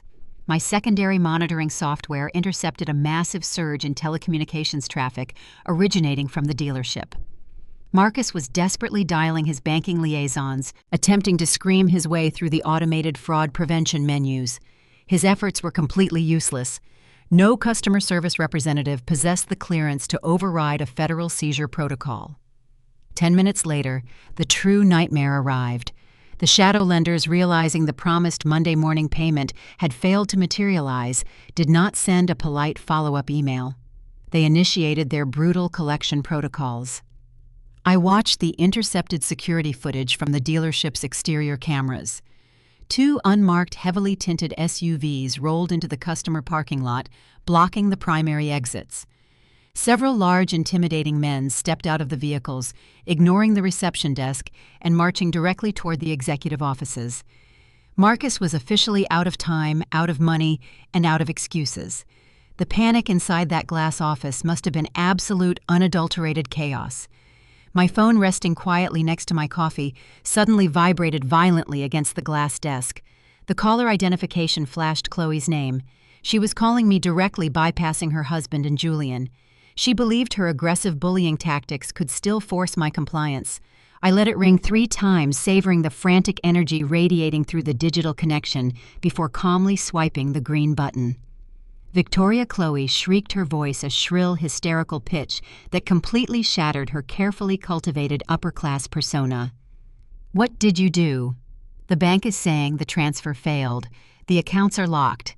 Marcus has investors in the lobby right now, demanding capital, and we cannot access a single cent." I maintained a smooth, even tone, projecting the bewildered innocence of a naive compliance officer. "I am not sure what you mean, Chloe," I replied softly.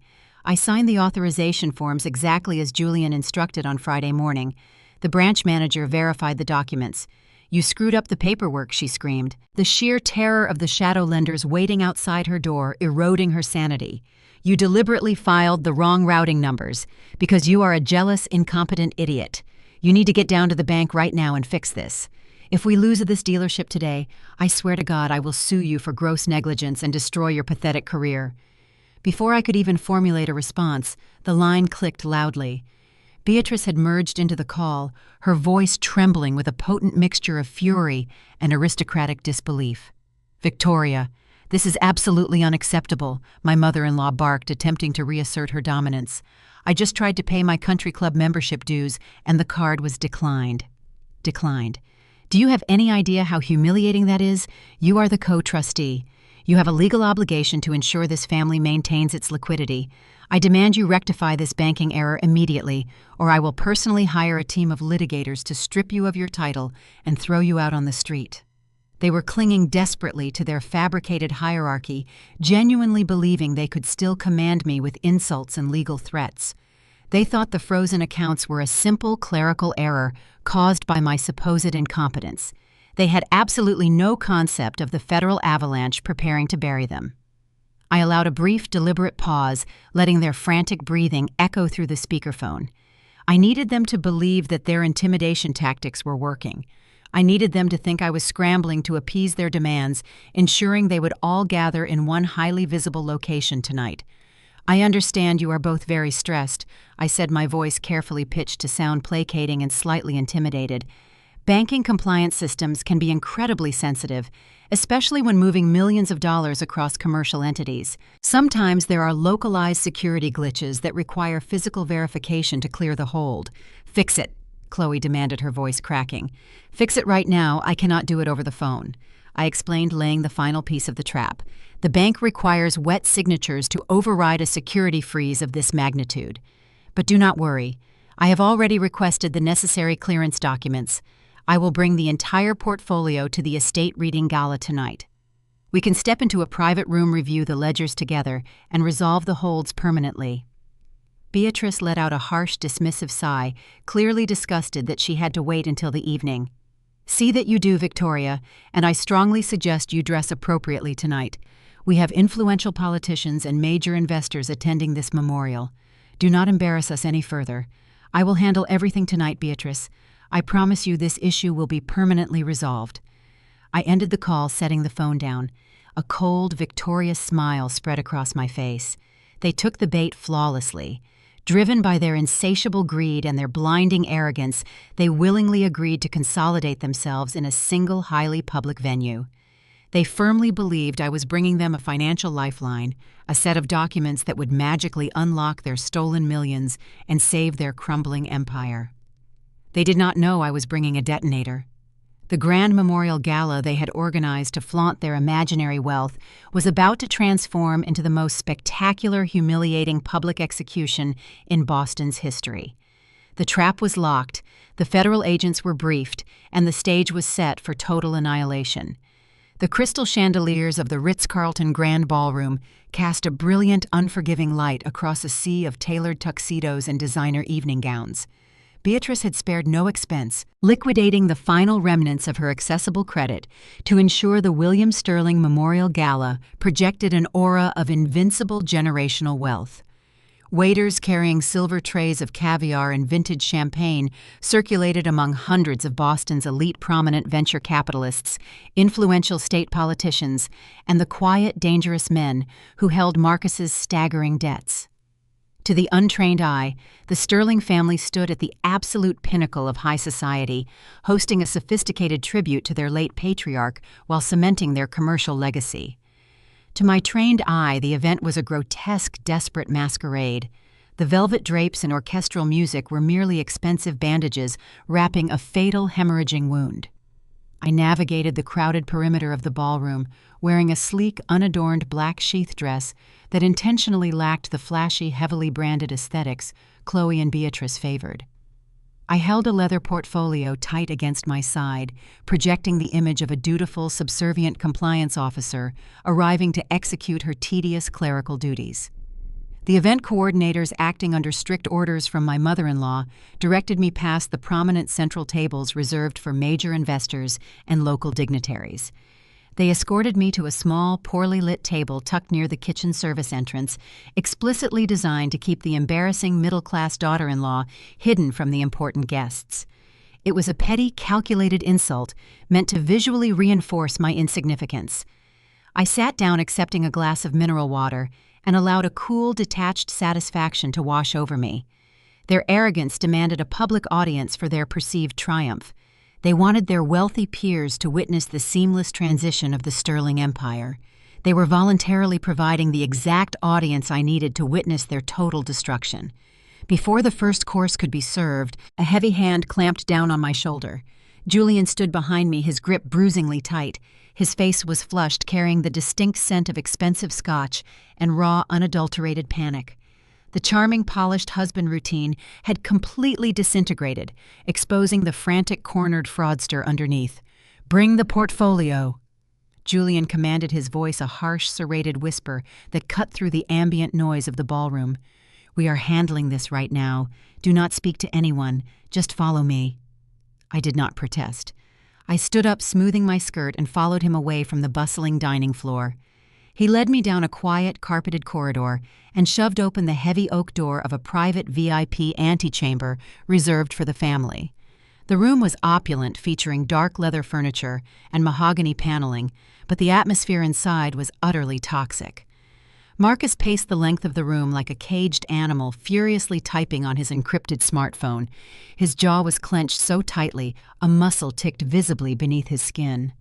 Chloe sat perched on the edge of a velvet sofa, her leg bouncing erratically, chewing on a manicured thumbnail, completely ignoring the damage to her expensive crystal embellishments. The moment the heavy door clicked shut, severing us from the gala outside, Julian dropped all remaining pretense. He turned on me, his eyes blazing with a desperate, cornered malice. He did not ask for the documents. He snatched the leather portfolio directly from my hands with violent aggression.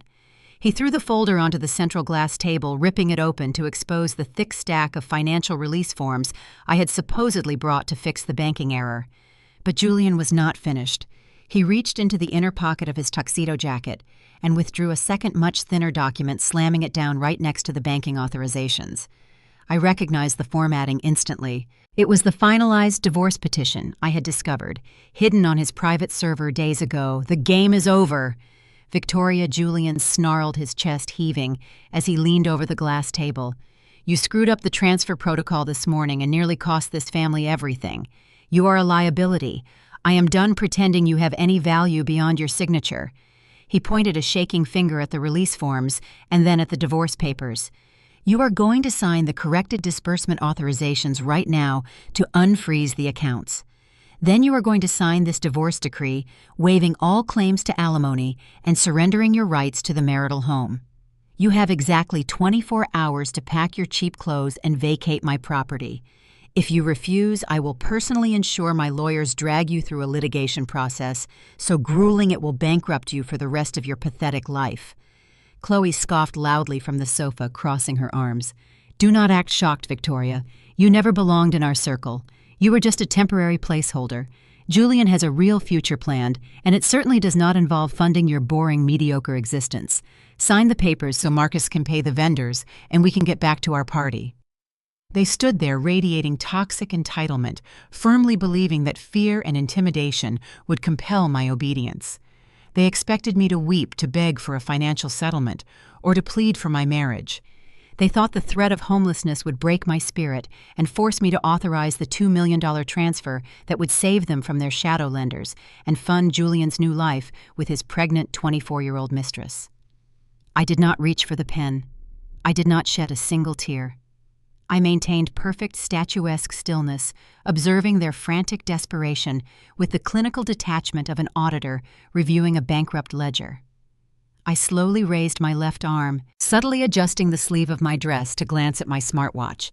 The digital interface displayed a secure encrypted text message from Diana, my corporate attorney.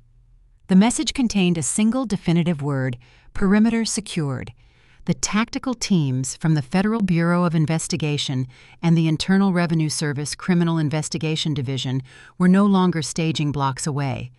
They had quietly infiltrated the hotel. Heavily armed federal agents were currently locking down the loading docks, securing the lobby, and taking positions outside every single exit of the grand ballroom. The physical trap was absolute. No one was leaving the Ritz-Carlton. I lowered my wrist, my gaze shifting smoothly from the glowing screen to my husband's furious, sweating face. I let a slow, terrifyingly cold smile spread across my lips. It was not a smile of submission. It was the smile of a predator watching the steel jaws of a trap snap completely shut. "You can keep the divorce petition." "Julian," I said, my voice dropping to a smooth, lethal register that instantly silenced Chloe's scoffing. "I have absolutely no intention of fighting you for the house or your bank accounts." Julian frowned, a flicker of profound confusion breaking through his aggressive facade. He had prepared for a fight, not a seamless capitulation. "What are you talking about? Sign the disbursement form so the bank releases the hold." I stepped back from the glass table, placing a deliberate physical distance between myself and the fraudulent documents. "There is no banking error, Julian. The hold on the accounts is not a technical glitch that can be fixed with a fresh signature. I did not make a mistake this morning. I executed a highly targeted, federally mandated financial freeze." Marcus stopped pacing. He slowly lowered his smartphone, his dark eyes locking onto me with sudden, terrifying comprehension. "What did you do?" Marcus demanded, his voice a low, dangerous rumble. I looked directly at the man who had laundered millions through his exotic car dealership. "I initiated a Honeypot protocol when I signed those forms on Friday. I officially flagged your dealership accounts, the offshore routing numbers in Cyprus, and the forged commercial real estate collateral Julian used to secure your shadow loans. I handed the entire shadow ledger directly to the Securities and Exchange Commission." Julian staggered backward, as if he had been physically struck, hitting the edge of a leather armchair. You accessed my servers." He gasped, the blood violently draining from his face, leaving his skin a sickly ashen gray. "You reported us." "I did not just report you, Julian. I officially filed for whistleblower protection," I clarified, ensuring every word drove the nail deeper into his coffin. "The $2 million you are desperately waiting for does not exist. The federal government seized it this morning. That is why your accounts are locked. That is why Chloe's credit cards are declining. You are completely, irrevocably bankrupt." Chloe let out a sharp, hysterical shriek, scrambling off the sofa. She lunged toward me, but Marcus grabbed her arm, yanking her back with brutal force, his eyes darting frantically toward the heavy oak door. He realized the gravity of the situation instantly. They were not facing a domestic dispute. They were facing decades in federal prison. "We have to leave," Marcus barked, his survival instincts overriding his shock. "We have to get out of this building right now before the feds show up. Forget the gala. We need to get to the airport." Julian scrambled to grab his briefcase, dropping the divorce papers onto the floor in his panic. His hands shook violently as he tried to gather his things, the arrogant billionaire persona entirely eradicated by the crushing weight of his impending arrest. I stood near the door, making no move to stop them. I simply watched them scramble like cornered rats, enjoying the absolute, unmitigated terror radiating from their frantic movements. "You can try to run, Marcus Wise," stated my voice, echoing with icy finality. "But I suggest you take a look out those windows before you sprint for the exits. As for the divorce, Julian, you can keep the paperwork, because the place you are moving to tonight does not allow you to bring any personal assets." They froze, looking toward the heavy door, just as the unmistakable, deafening sound of heavy tactical boots began marching down the carpeted corridor, heading directly for the grand ballroom. The execution was about to go public. The heavy oak door of the VIP antechamber swung shut, leaving Julian, Marcus, and Chloe trapped inside their private nightmare. I did not wait to watch them scramble for an exit that no longer existed. I walked briskly back into the grand ballroom, seamlessly blending into the affluent crowd. The gala was reaching its crescendo. The clinking of crystal flutes and the hum of privileged conversation masked the imminent destruction hovering just outside the venue walls. Marcus, desperately attempting to maintain the illusion of control before the federal agents breached the ballroom, marched directly onto the raised stage. He gripped the microphone, his broad shoulders squared, projecting the manufactured confidence of a visionary entrepreneur. He needed this public performance to reassure his nervous investors, completely unaware that his financial execution was already actively unfolding. Chloe had managed to compose herself enough to return to the front row. She stood bathed in the spotlight, her crystal-embellished gown sparkling as she proudly raised a glass of vintage champagne. Beatrice sat at the center VIP table, nodding graciously to a group of influential state senators, perfectly performing the role of the dignified grieving matriarch, securing her family's legacy. They were intoxicated by their own perceived untouchability, completely oblivious to the digital guillotine suspended directly above their heads. I moved silently along the perimeter, slipping past the heavily draped curtains until I reached the elevated audiovisual control booth situated at the rear of the hall. As the legally appointed co-trustee of the Sterling estate, my compliance credentials granted me unquestioned access to the venue's administrative contractors. A brief, highly lucrative financial arrangement established hours prior ensured the lead technician took an unscheduled extended coffee break. I stood alone before the massive mixing console, my eyes locked on the stage. "Welcome, distinguished guests," Marcus boomed into the microphone, his deep voice commanding the vast room. "We gather tonight to honor William Sterling, a man who built an empire on trust, integrity, and relentless innovation. My wife Chloe and I, alongside Julian, are committed to expanding that vision." He gestured expansively toward the massive digital LED screen spanning the wall behind him, currently displaying a pristine, high-resolution rendering of the Sterling family crest. "Our upcoming automotive import expansion is not merely a business venture," Marcus continued, leaning into his charismatic pitch. "It is a secure, high-yield opportunity. We invite our most trusted partners to join us in this lucrative new chapter." I reached into the pocket of my emerald gown and retrieved a small encrypted USB drive. It contained the meticulously compiled forensic dossier, stripped of its complex legal jargon and formatted for maximum undeniable visual impact. I plugged the drive directly into the primary media port on the control board. I did not hesitate. I initiated the override sequence. Marcus was midway through a fabricated statistic regarding his dealership's projected quarterly growth when the massive LED screen behind him abruptly flickered. The elegant Sterling family crest vanished. The ballroom plunged into a momentary, confused darkness before the screen violently illuminated again. The display did not show projected revenue charts. It showcased a stark, blindingly bright spreadsheet magnified to 20 feet tall. A collective murmur of confusion rippled through the hundreds of wealthy attendees.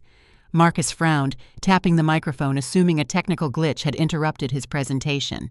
He turned around to face the screen. The blood drained from his face instantly.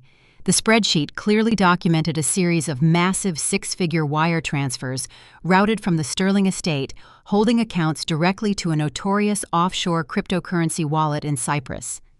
The destination addresses were cross-referenced with known international money-laundering syndicates. I tapped the control board, advancing the slide. The screen shifted, projecting high-definition scans of the commercial real estate deeds Julian had illegally pledged as collateral. Bold, glaring red circles highlighted the forged signatures at the bottom of the documents. Next to the deeds, a secondary window populated, displaying the staggering $4 million balloon loan secured from the predatory shadow lenders. The polite murmurs in the ballroom morphed into shocked, horrified gasps. The wealthy venture capitalists in the front rows, the very investors Marcus was attempting to court, stared at the undeniable proof of massive systemic financial fraud occurring right before their eyes. They realized instantly that the luxurious gala they were attending was funded entirely by stolen, laundered capital. Beatrice dropped her champagne flute. The crystal shattered against the marble floor, the sharp sound echoing through the sudden, suffocating silence of the room. She stared at the screen, her aristocratic composure completely pulverized by the public exposure of her family's criminal enterprise. Chloe stood paralyzed, her jaw hanging slack, the crystal gown suddenly looking like a prison uniform as she realized her entire glamorous existence had just been broadcast as a massive illegal fraud. Marcus dropped the microphone. It hit the wooden stage with a deafening, agonizing screech of audio feedback that made several guests cover their ears. He staggered backward, his hands raised defensively, but there was nowhere to hide from the towering 20-foot-tall evidence of his federal crimes blazing behind him. I stepped out of the audiovisual booth and walked slowly down the center aisle, moving directly toward the stage. The sea of horrified guests parted instinctively, giving me a wide, unobstructed path. The compliance officer they had dismissed as a boring, irrelevant outsider was now commanding the absolute attention of every single person in the room. I held a secondary wireless microphone, and I was about to deliver the final devastating verdict. The silence inside the sprawling hotel ballroom was a living, breathing entity. It swallowed the ambient noise, suffocating the cheerful jazz music, and silencing the polite networking chatter of Boston high society.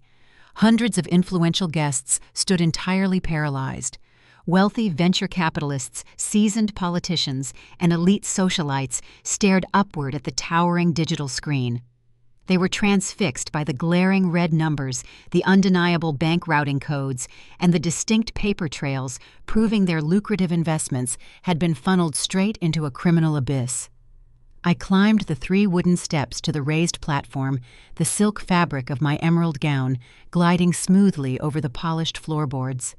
My posture remained rigid, my breathing perfectly regulated. I approached Marcus. The imposing, charismatic automotive tycoon was currently reduced to a hollow, sweating statue. His broad shoulders sagged, his jaw hung slack.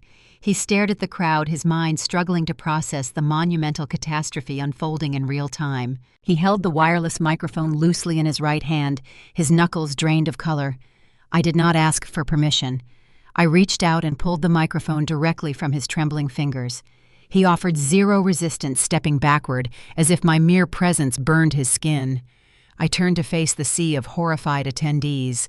The glare of the stage lights illuminated my features, casting me not as a defeated, compliant daughter-in-law, but as the executioner holding the final verdict. Ladies and gentlemen, I began, my voice projecting crisp, steady, and unwavering through the premium surround sound speakers. I request your undivided attention. What you are looking at on this screen is not a visionary expansion plan. You are not witnessing the dawn of a new automotive empire.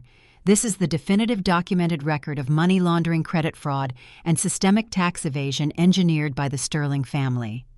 A collective sharp intake of breath rippled across the front rows.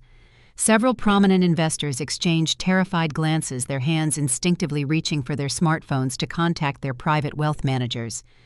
I pressed the button on my presentation remote, advancing the digital slide. The display shifted from the initial summary to a highly detailed forensic accounting flowchart. The capital you invested in Marcus's dealership never procured a single imported vehicle, I explained, maintaining a clinical, detached tone that sliced through the mounting panic. Your funds were diverted through 3 distinct shell companies registered in Delaware. From there, the capital was wired directly into unregulated offshore accounts in Cyprus to satisfy outstanding debts owed to underground gambling syndicates. The Sterling family used your money to pay off their illicit predators. The reaction from the crowd was instantaneous and unforgiving. A prominent state senator seated near the front placed his crystal champagne flute onto a passing waiter's tray and immediately signaled his security detail to find the nearest exit. The venture capitalists' men who prided themselves on their infallible risk assessment physically backed away from the stage. They recognized the lethal reality of a Ponzi scheme. They knew proximity to this level of federal fraud meant devastating subpoenas and ruined reputations. But I was not finished. The financial decimation of Marcus was only the first chapter of the autopsy. The moral rot of the Sterling dynasty ran much deeper, and the crowd deserved to see the true character of the men they had entrusted with their fortunes. This deception extends far beyond commercial theft. I continued my gaze sweeping over the audience until I found Julian. My husband stood frozen near the grand entrance doors, having just returned from his frantic attempt to secure the forged divorce papers. He looked like a man watching a train derail right in front of him. I clicked the remote. The 20-foot screen transitioned again. The offshore banking codes vanished, replaced by high-definition scans of commercial real estate deeds and personal financial ledgers. To cover the staggering losses incurred by Marcus Julian Sterling, illegally pledged the primary commercial properties of his late father's estate, I announced projecting the forged documents for everyone to see. He secured a $4 million shadow loan by falsifying my signature as the acting co-trustee. He intended to drain the family trust tonight to hide the evidence. I clicked the remote one final time. The display split into dual screens. On the left were the forged commercial loan documents. On the right, a sprawling ledger of recurring luxury expenses appeared highlighted alongside a residential lease agreement for a premium penthouse in New York City. However, Julian did not merely intend to save his brother-in-law. I stated, staring directly into Julian's terrified, bloodshot eyes. He also required the trust funds to finalize a quiet, personal transaction. For the past 18 months, Julian has utilized stolen corporate capital to finance a luxury apartment and private prenatal care for his 24-year-old mistress. He intended to strip me of my marital assets and leave me destitute to build a new life using embezzled money. The social detonation was spectacular. The meticulous upper-crust facade the Sterling family had spent decades cultivating was pulverized into dust in under 2 minutes. At the center VIP table, Beatrice finally broke. The matriarch who had spent the entire evening mocking my background and boasting about her pure lineage could not withstand the lethal dose of reality. The elite wives of the local judges' women she considered her closest allies were already standing up and moving away from her table, treating her like a toxic contagion. Beatrice let out a ragged, piercing shriek. Her hands flew to her chest, her fingers clawing at the expensive fabric of her designer silk dress. Her face turned a sickly pale gray as her breathing turned into shallow, erratic gasps. The sheer humiliation of being exposed as a fraud, of having her son's infidelity, and her son-in-law's criminal enterprise broadcast to high society triggered a severe physical response. Her knees buckled beneath her. She collapsed heavily into her velvet dining chair, her head rolling back as she fainted from the sheer, unendurable shock. No one rushed to assist her. The waiters stayed frozen along the walls. The distinguished guests merely watched her fall, their expressions hardened by profound disgust. Chloe, witnessing her mother collapse and her husband standing paralyzed on the stage, lost whatever remained of her sanity. The arrogant heiress who had deleted me from her digital life to protect her precious inheritance realized her entire opulent existence was a terminal illusion. The diamond bracelets on her wrists and the crystal-embellished gown she wore were purchased with stolen, dirty cash. She was going to lose the cars, the house, and her freedom. She let out a guttural scream, shedding her refined, aristocratic persona in a fraction of a second. She lunged forward, charging toward the stage with wild, manic eyes. She intended to scale the wooden steps, snatch the microphone from my hand, and somehow scream the undeniable evidence away. Victoria, shut up. Chloe shrieked, her voice cracking as she sprinted toward the platform. Shut your mouth right now! She reached the base of the stairs and threw her weight upward. But blind panic destroys physical coordination. The long trailing hem of her expensive crystal gown caught sharply beneath the heel of her designer stiletto. Her forward momentum turned instantly into a chaotic, uncontrolled plunge. Chloe tripped hard. She pitched forward, her arms flailing uselessly in the air. She crashed onto the hard wooden planks of the stage floor with a loud, painful thud. The delicate imported fabric of her dress snagged on the edge of a step. A loud, distinct ripping sound echoed from the stage as the seam tore open, scattering hundreds of expensive glass crystals across the polished boards. She lay there sprawled on her stomach, gasping for air. Her flawless hair was a tangled mess. The sparkling crystals rolled away from her, shimmering under the harsh stage lights like tiny fragments of her shattered ego. She tried to push herself up, her hands trembling against the wood, but her strength was gone. She looked up at me, tears of profound defeat streaming down her face, her chest heaving with humiliated sobs. I stood above her, the microphone still resting calmly in my hand. I did not offer her assistance. I did not utter a single word of gloating or petty vindication. The towering digital screen behind me provided all the necessary commentary. The entire upper-class illusion, the unearned superiority, and the generational wealth had been stripped bare, leaving nothing but a trio of ruined, desperate frauds weeping on a wooden floor. The silence returned heavier and colder than before, setting the perfect tragic stage for the final reckoning, waiting just beyond the ballroom doors. Julian snapped. The paralyzing shock that had anchored him near the entrance doors finally gave way to a feral, unhinged rage. He watched his mother faint, his sister collapse in ruins, and his entire fraudulent empire broadcast across a 20-foot screen. His meticulously constructed reality was burning to ash, and the architect of his destruction was standing calmly on the stage. He lunged forward, shoving his way past a group of terrified investors. His custom tuxedo jacket strained across his shoulders as he sprinted down the center aisle. "What do you think you are doing?" Julian screamed, his voice cracking with raw, unadulterated panic. His eyes were wide and bloodshot, fixed intensely on me. "You are a traitor. I will destroy you for this."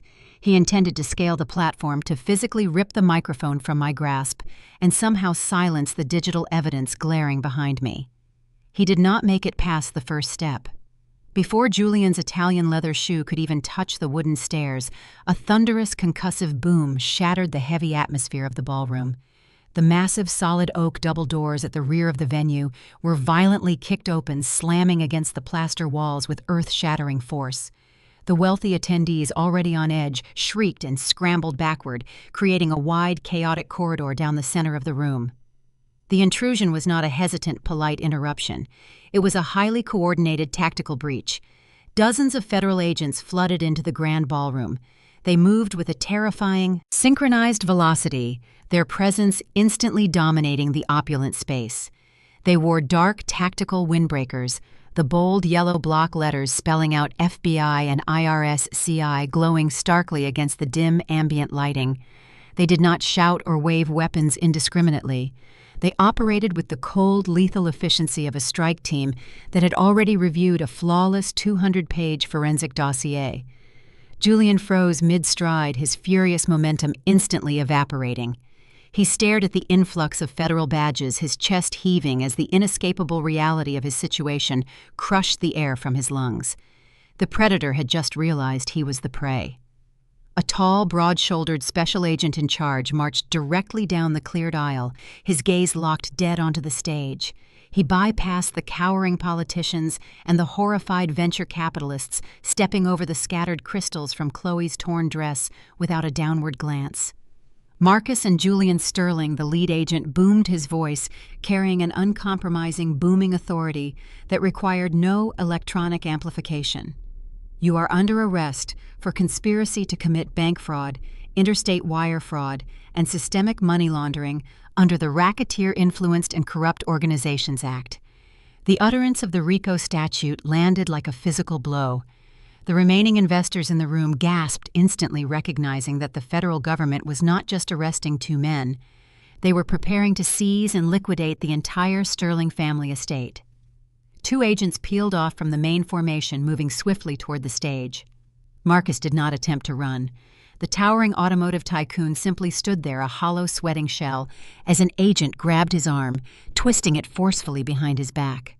The sharp metallic rasp of heavy steel handcuffs ratcheting tight echoed clearly across the silent room. Julian, however, refused to accept his sudden powerlessness. He took a frantic, stumbling step backward, raising his hands in a pathetic display of surrender. "Wait, there is a misunderstanding," Julian stammered, his voice rising in pitch.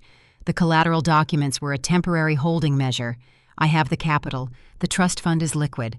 My wife made a clerical error." The agent advancing on him did not even blink at the transparent lie.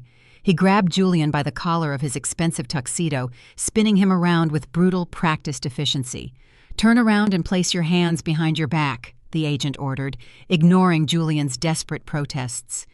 The cold steel locked around Julian's wrists, securing the golden heir of the Sterling dynasty. Chloe, watching her husband and brother being shackled, completely lost her fragile grip on reality. She scrambled up from the floor, her ruined gown hanging loosely from her shoulders. She lunged toward the lead agent, her hands outstretched, tears ruining her flawless makeup. "You cannot take him," Chloe wailed, grabbing desperately at the sleeve of the agent's windbreaker. "We are a prominent family. Marcus is a respected business owner. She fabricated those spreadsheets because she is jealous of my inheritance." The agent smoothly detached her grasping fingers from his jacket. He looked at her with a chilling professional indifference. "Chloe Sterling," he stated flatly, "you are also under arrest for complicity in illicit financial transfers and receiving the proceeds of a criminal enterprise." "No!" Chloe shrieked, thrashing wildly, as a female agent stepped forward to secure her wrists. She kicked her designer heels against the polished floor, fighting the inevitable. "I did not know anything about the loans. I just signed the corporate leases. I am a victim." Her pathetic denials fell on deaf ears. The handcuffs snapped shut, binding the arrogant heiress who had proudly banned me from her digital life. She was now permanently tethered to the federal justice system. Julian, realizing the absolute finality of the raid, looked up at me from his compromised position. He was on his knees, physically forced downward by the arresting officer. Tears streamed freely down his face, washing away the last remnants of his aristocratic pride. He looked at the woman he had intended to leave destitute, his eyes pleading for a miraculous intervention. "Victoria, please," Julian begged, his voice a raw, broken sob. "Call Diana. Tell your lawyer to file an emergency injunction. Tell them you authorize the signatures. I will give you anything you want. I will give you the house. I will give you the trust. Just save me from this." I stood on the edge of the stage, looking down at the kneeling, weeping man. I did not feel a single flicker of pity. The anger that had fueled my midnight investigations was entirely gone, replaced by a profound, empty satisfaction. "Diana is unavailable, Julian." I replied, my voice a quiet, lethal whisper that carried only to him. "And even if she were, she cannot defend you against the primary witness for the prosecution." Julian blinked, his tear-filled eyes reflecting utter confusion. "What witness?" he choked out. "You are the only one who had access to the servers." I offered a slow, terrifying smile. "I did not need to access the servers to prove your intent, Julian. I just needed to verify the timeline." Sienna was incredibly cooperative once she realized the penthouse lease was defaulting. The blood vanished entirely from Julian's face. "Your 24-year-old mistress did not want to go to federal prison for receiving laundered funds." I explained, delivering the final crushing blow. She handed over every single text message, every bank routing receipt, and the forged divorce petition you left on her kitchen counter.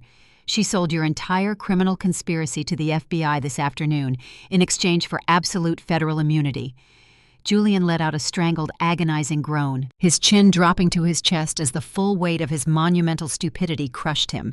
His own greed had engineered his destruction, and the woman he bought to replace me had eagerly handed over the nails for his coffin. The execution was complete, but the final inescapable twist regarding his father's legacy was about to seal their fate forever.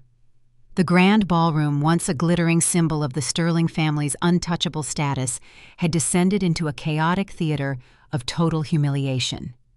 The heavy mahogany doors remained propped wide open, guarded by stern federal agents, as Julian, Marcus, and Chloe were systematically processed for extraction. Flashbulbs from the smartphones of the remaining elite guests illuminated the scene in sharp, jagged bursts, permanently documenting the downfall of Boston's most arrogant dynasty. The clicking of handcuffs and the harsh, clipped commands of the arresting officers provided a stark, brutal soundtrack to their ruin. Julian remained on his knees, his head bowed in absolute defeat, the knowledge of his mistress's betrayal completely paralyzing him. Chloe wept loudly, her ruined crystal gown dragging across the floor as a female agent firmly guided her toward the exit. Marcus simply stared straight ahead, a hollow shell of the automotive tycoon he had pretended to be. Amidst this spectacular collapse, Beatrice stood alone near the center VIP table. The matriarch who had spent decades meticulously crafting an impenetrable aura of aristocratic superiority was watching her entire bloodline being frog-marched out of a luxury hotel in iron shackles. The elite wives of the local judges, the women she considered her closest allies, had already discreetly fled the venue, abandoning her to the scandal. Yet even as the walls of her empire violently imploded, Beatrice refused to surrender her deeply ingrained delusion. Her survival instinct was entirely rooted in financial arrogance. She desperately needed to believe that money would ultimately shield her family from lasting consequences. Beatrice smoothed the front of her custom silk dress with trembling hands. She lifted her chin, fighting to project the image of a formidable matriarch, unbothered by a temporary legal setback. She stepped forward, ignoring the federal agents operating around her, and locked her furious gaze directly onto me. "You think you have won, Victoria?" Beatrice hissed, her voice cutting through the ambient noise of the ballroom like a serrated blade. "You orchestrated this entire grotesque spectacle just to humiliate us. You tore my children away, but you are a fool. You are nothing but a bitter middle-class accountant who fundamentally misunderstands how real wealth operates." She took another step closer, her eyes blazing with toxic, unyielding defiance. "They will hire the best defense attorneys in the state," Beatrice declared, her voice rising in pitch as she tried to convince herself as much as the remaining audience. "They will post bail before sunrise. And even if they have to serve a few miserable months in some white-collar resort, it changes absolutely nothing. William's will is ironclad. The $20 million trust remains completely intact. When they walk out, they will still be multimillionaires. You get nothing from this, Victoria. We retain the empire, and you fade back into obscurity where you belong." I stood on the edge of the stage, looking down at the desperate, clinging woman. I did not interrupt her monologue. I let her cling to that final fragile lifeline, allowing her arrogance to reach its absolute zenith before I shattered it completely. "I am well aware of how real wealth operates, Beatrice," I replied, my voice smooth and perfectly modulated, echoing slightly over the quiet murmurs of the room.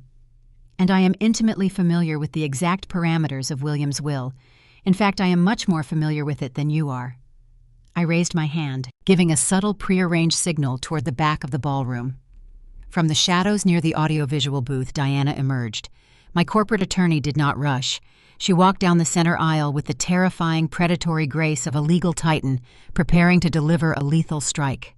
She wore a sharp charcoal suit, her expression carved from solid granite.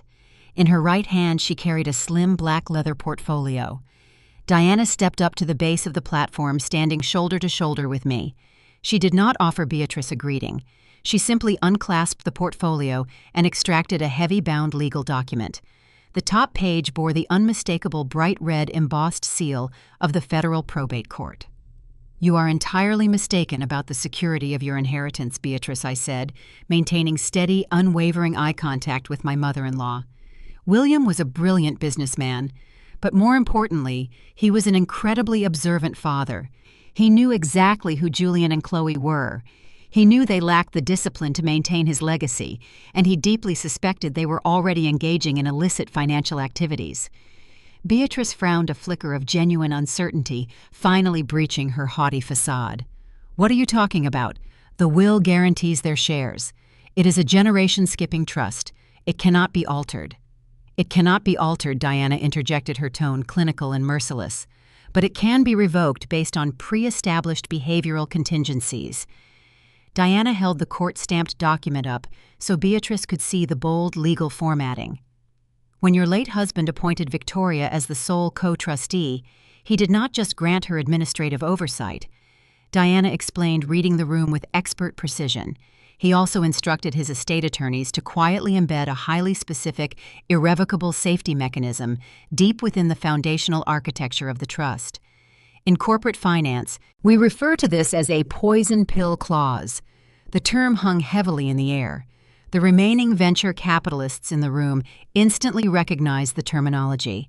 A poison pill is a defensive corporate strategy designed to automatically trigger catastrophic consequences for hostile entities attempting to seize control of an asset. William designed this specific clause to protect his life's work from criminal forfeiture. I continued clarifying the mechanism for the arrogant woman standing before me. The stipulation is legally binding and entirely unambiguous. It explicitly states that if any named heir is formally indicted for federal financial crimes, engages in documented money laundering, or attempts to defraud the estate, their beneficiary status is instantly and permanently terminated. The blood began to drain from Beatrice's face, leaving her skin a sickly, translucent white. She stared at the document in Diana's hand, her mouth opening and closing silently. When I signed the whistleblower submission and handed the shadow ledgers to the SEC, I did not just trigger the federal raid, I revealed delivering the final devastating blow. I simultaneously activated William's poison pill clause. Because Julian and Chloe have been formally indicted for RICO violations and wire fraud tonight, they have legally forfeited every single cent of their inheritance. That is impossible, Beatrice gasped, her hands flying to her chest. She stumbled backward, her designer heels slipping on the polished floor. The money has to go somewhere. The estate cannot just vanish. I am his widow. I have rights. You waived your primary rights when you signed the post-nuptial agreement a decade ago to protect your own personal assets, Diana reminded her coldly. And William anticipated this exact scenario. The poison pill clause includes a predetermined, irrevocable secondary beneficiary designation in the event the primary heirs are disqualified. I reached out and took the document from Diana. I flipped past the dense legal jargon to the final page, presenting the exact directive bearing William's unmistakable notarized signature. He knew his children were capable of destroying people, I said softly, looking directly into Beatrice's terrified eyes. He wanted to ensure that if his wealth could not build a legacy, it would at least repair some of the damage his bloodline caused. I tapped the bottom paragraph. 100% of the $20 million sterling estate has been legally diverted. The capital is no longer held in a family trust. As of 4 o'clock this afternoon, the entire portfolio was successfully liquidated and transferred directly into an irrevocable charitable foundation dedicated exclusively to supporting and housing victims of domestic and financial abuse. The silence that followed was absolute. It was the sound of a dynasty being permanently erased from the earth. You are officially penniless. Beatrice, I concluded, my voice entirely devoid of pity or malice. There are no offshore accounts left to drain. There is no trust fund waiting for Julian when he gets out of prison. Your children are facing decades behind bars, and you do not possess a single liquid asset to hire a defense attorney. You have absolutely nothing. The sheer crushing weight of total annihilation finally penetrated Beatrice's thick armor of denial. The mansion, the country club memberships, the designer wardrobe, the social superiority she had wielded like a weapon for decades. It was all gone, evaporated by a single legal clause initiated by the husband she thought she controlled. Beatrice let out a strange, high-pitched wheeze. Her hands clutched her pearl necklace so tightly the string snapped, sending dozens of expensive white spheres scattering across the marble floor. Her eyes rolled back into her head. Her knees buckled completely.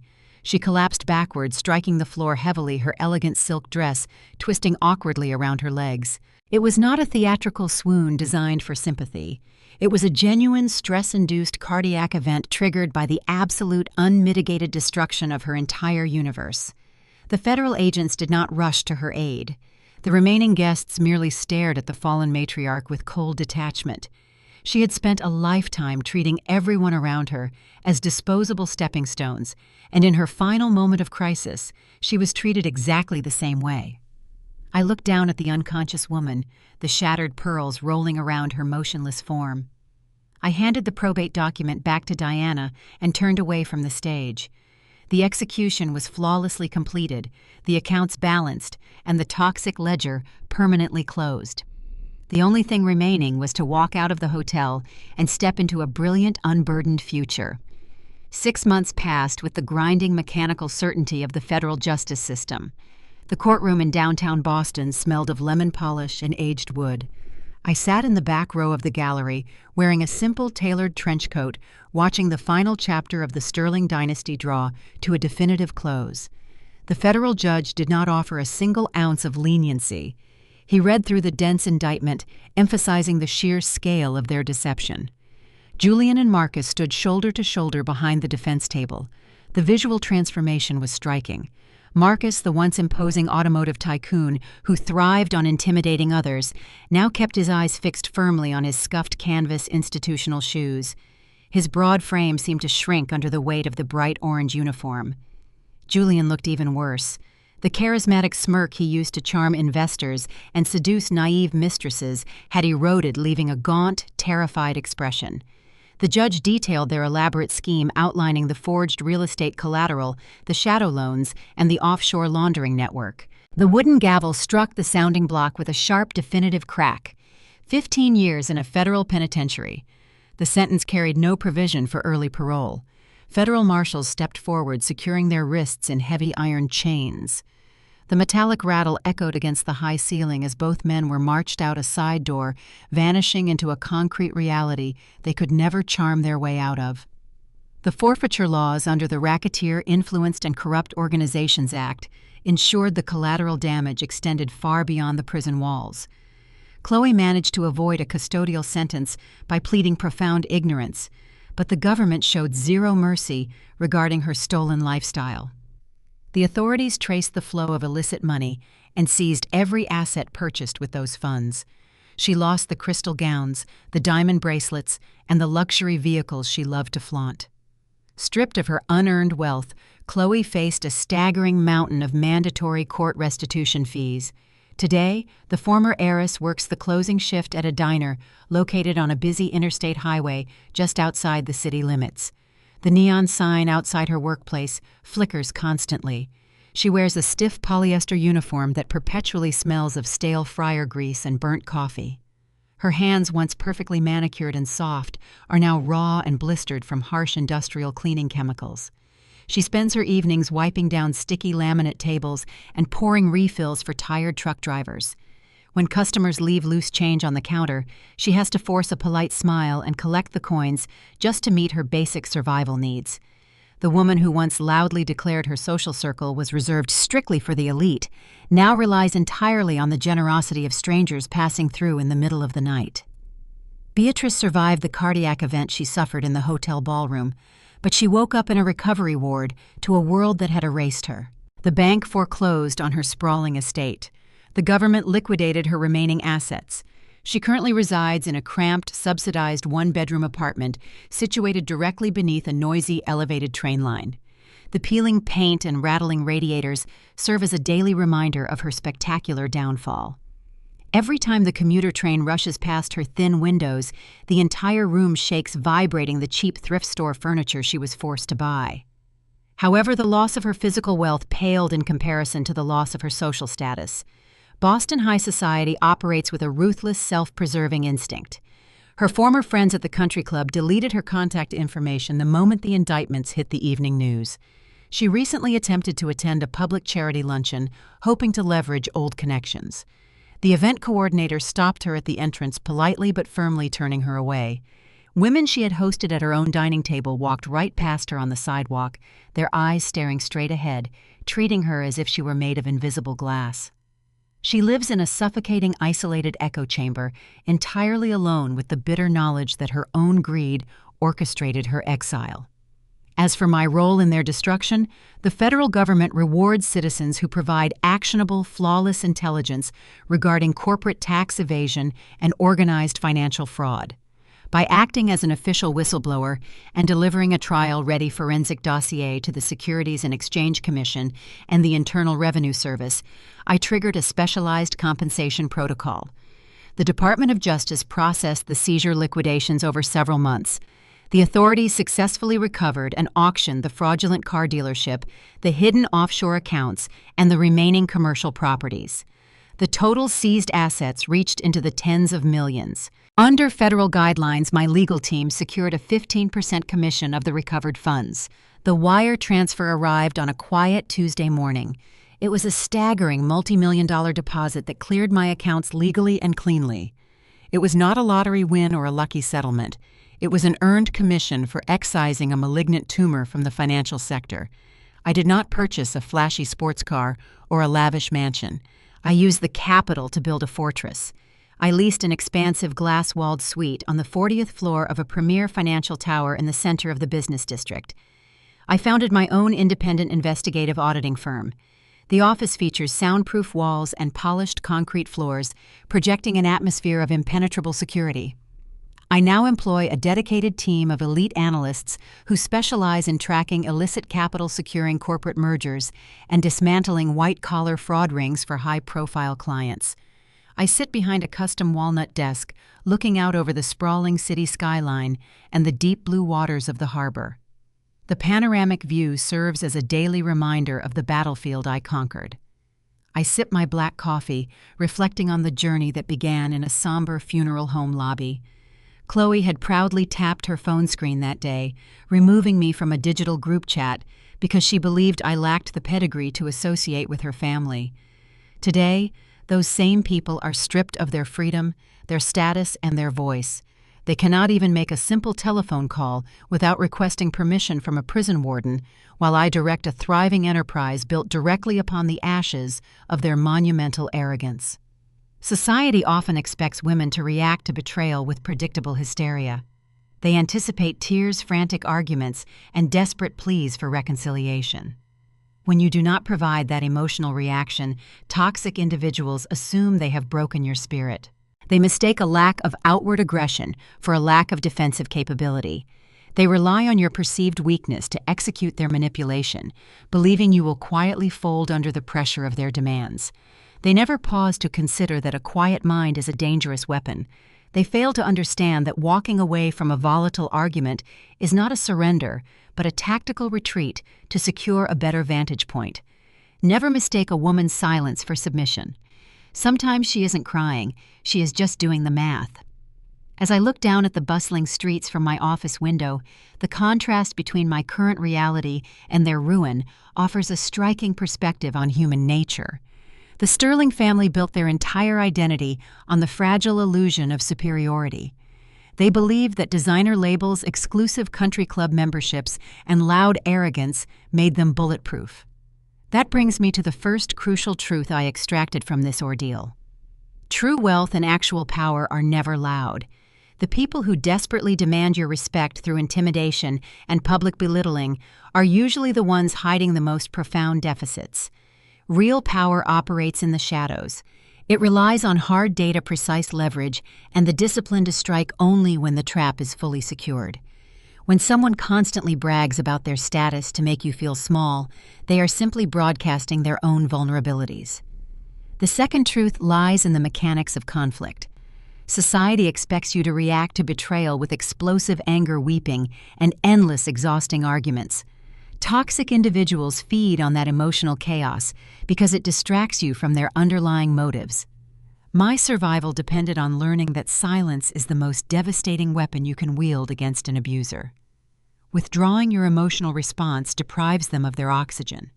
If you find yourself surrounded by people who view your patience as a weakness, stop trying to reason with them. Do not waste your breath defending your character to people who are committed to misunderstanding you. Instead, use that quiet space to observe their patterns, gather your evidence, and construct a flawless exit strategy. You win the war the exact moment you stop playing by their rules. Finally, the most profound lesson centers on the myth of unconditional loyalty. We are often conditioned to endure abuse simply because it comes from people we share a home or a marriage certificate with. We are told to keep the peace, to absorb the insults, and to compromise our own boundaries to protect a dysfunctional family structure. But loyalty that demands your financial and emotional destruction is not loyalty at all. It is pure extortion. You are your own ultimate protector. You owe nothing to those who view you merely as a stepping stone or a convenient scapegoat. Having the courage to walk away and cut the cord requires immense strength, but it is the only path to building a life that no one can ever steal from you. You hold the pen to your own life story. If the people sitting across from you are serving nothing but disrespect and manipulation, you always have the right to stand up, flip the board, and build your own table elsewhere. Have you ever had to use cold, hard facts to dismantle the lies of a toxic family member? Drop your story in the comments below. If you found power in this journey, hit the like button and subscribe to Rabbit Revenge for more stories of undeniable justice. Remember, the best response to malice is never a loud argument. It is a quiet,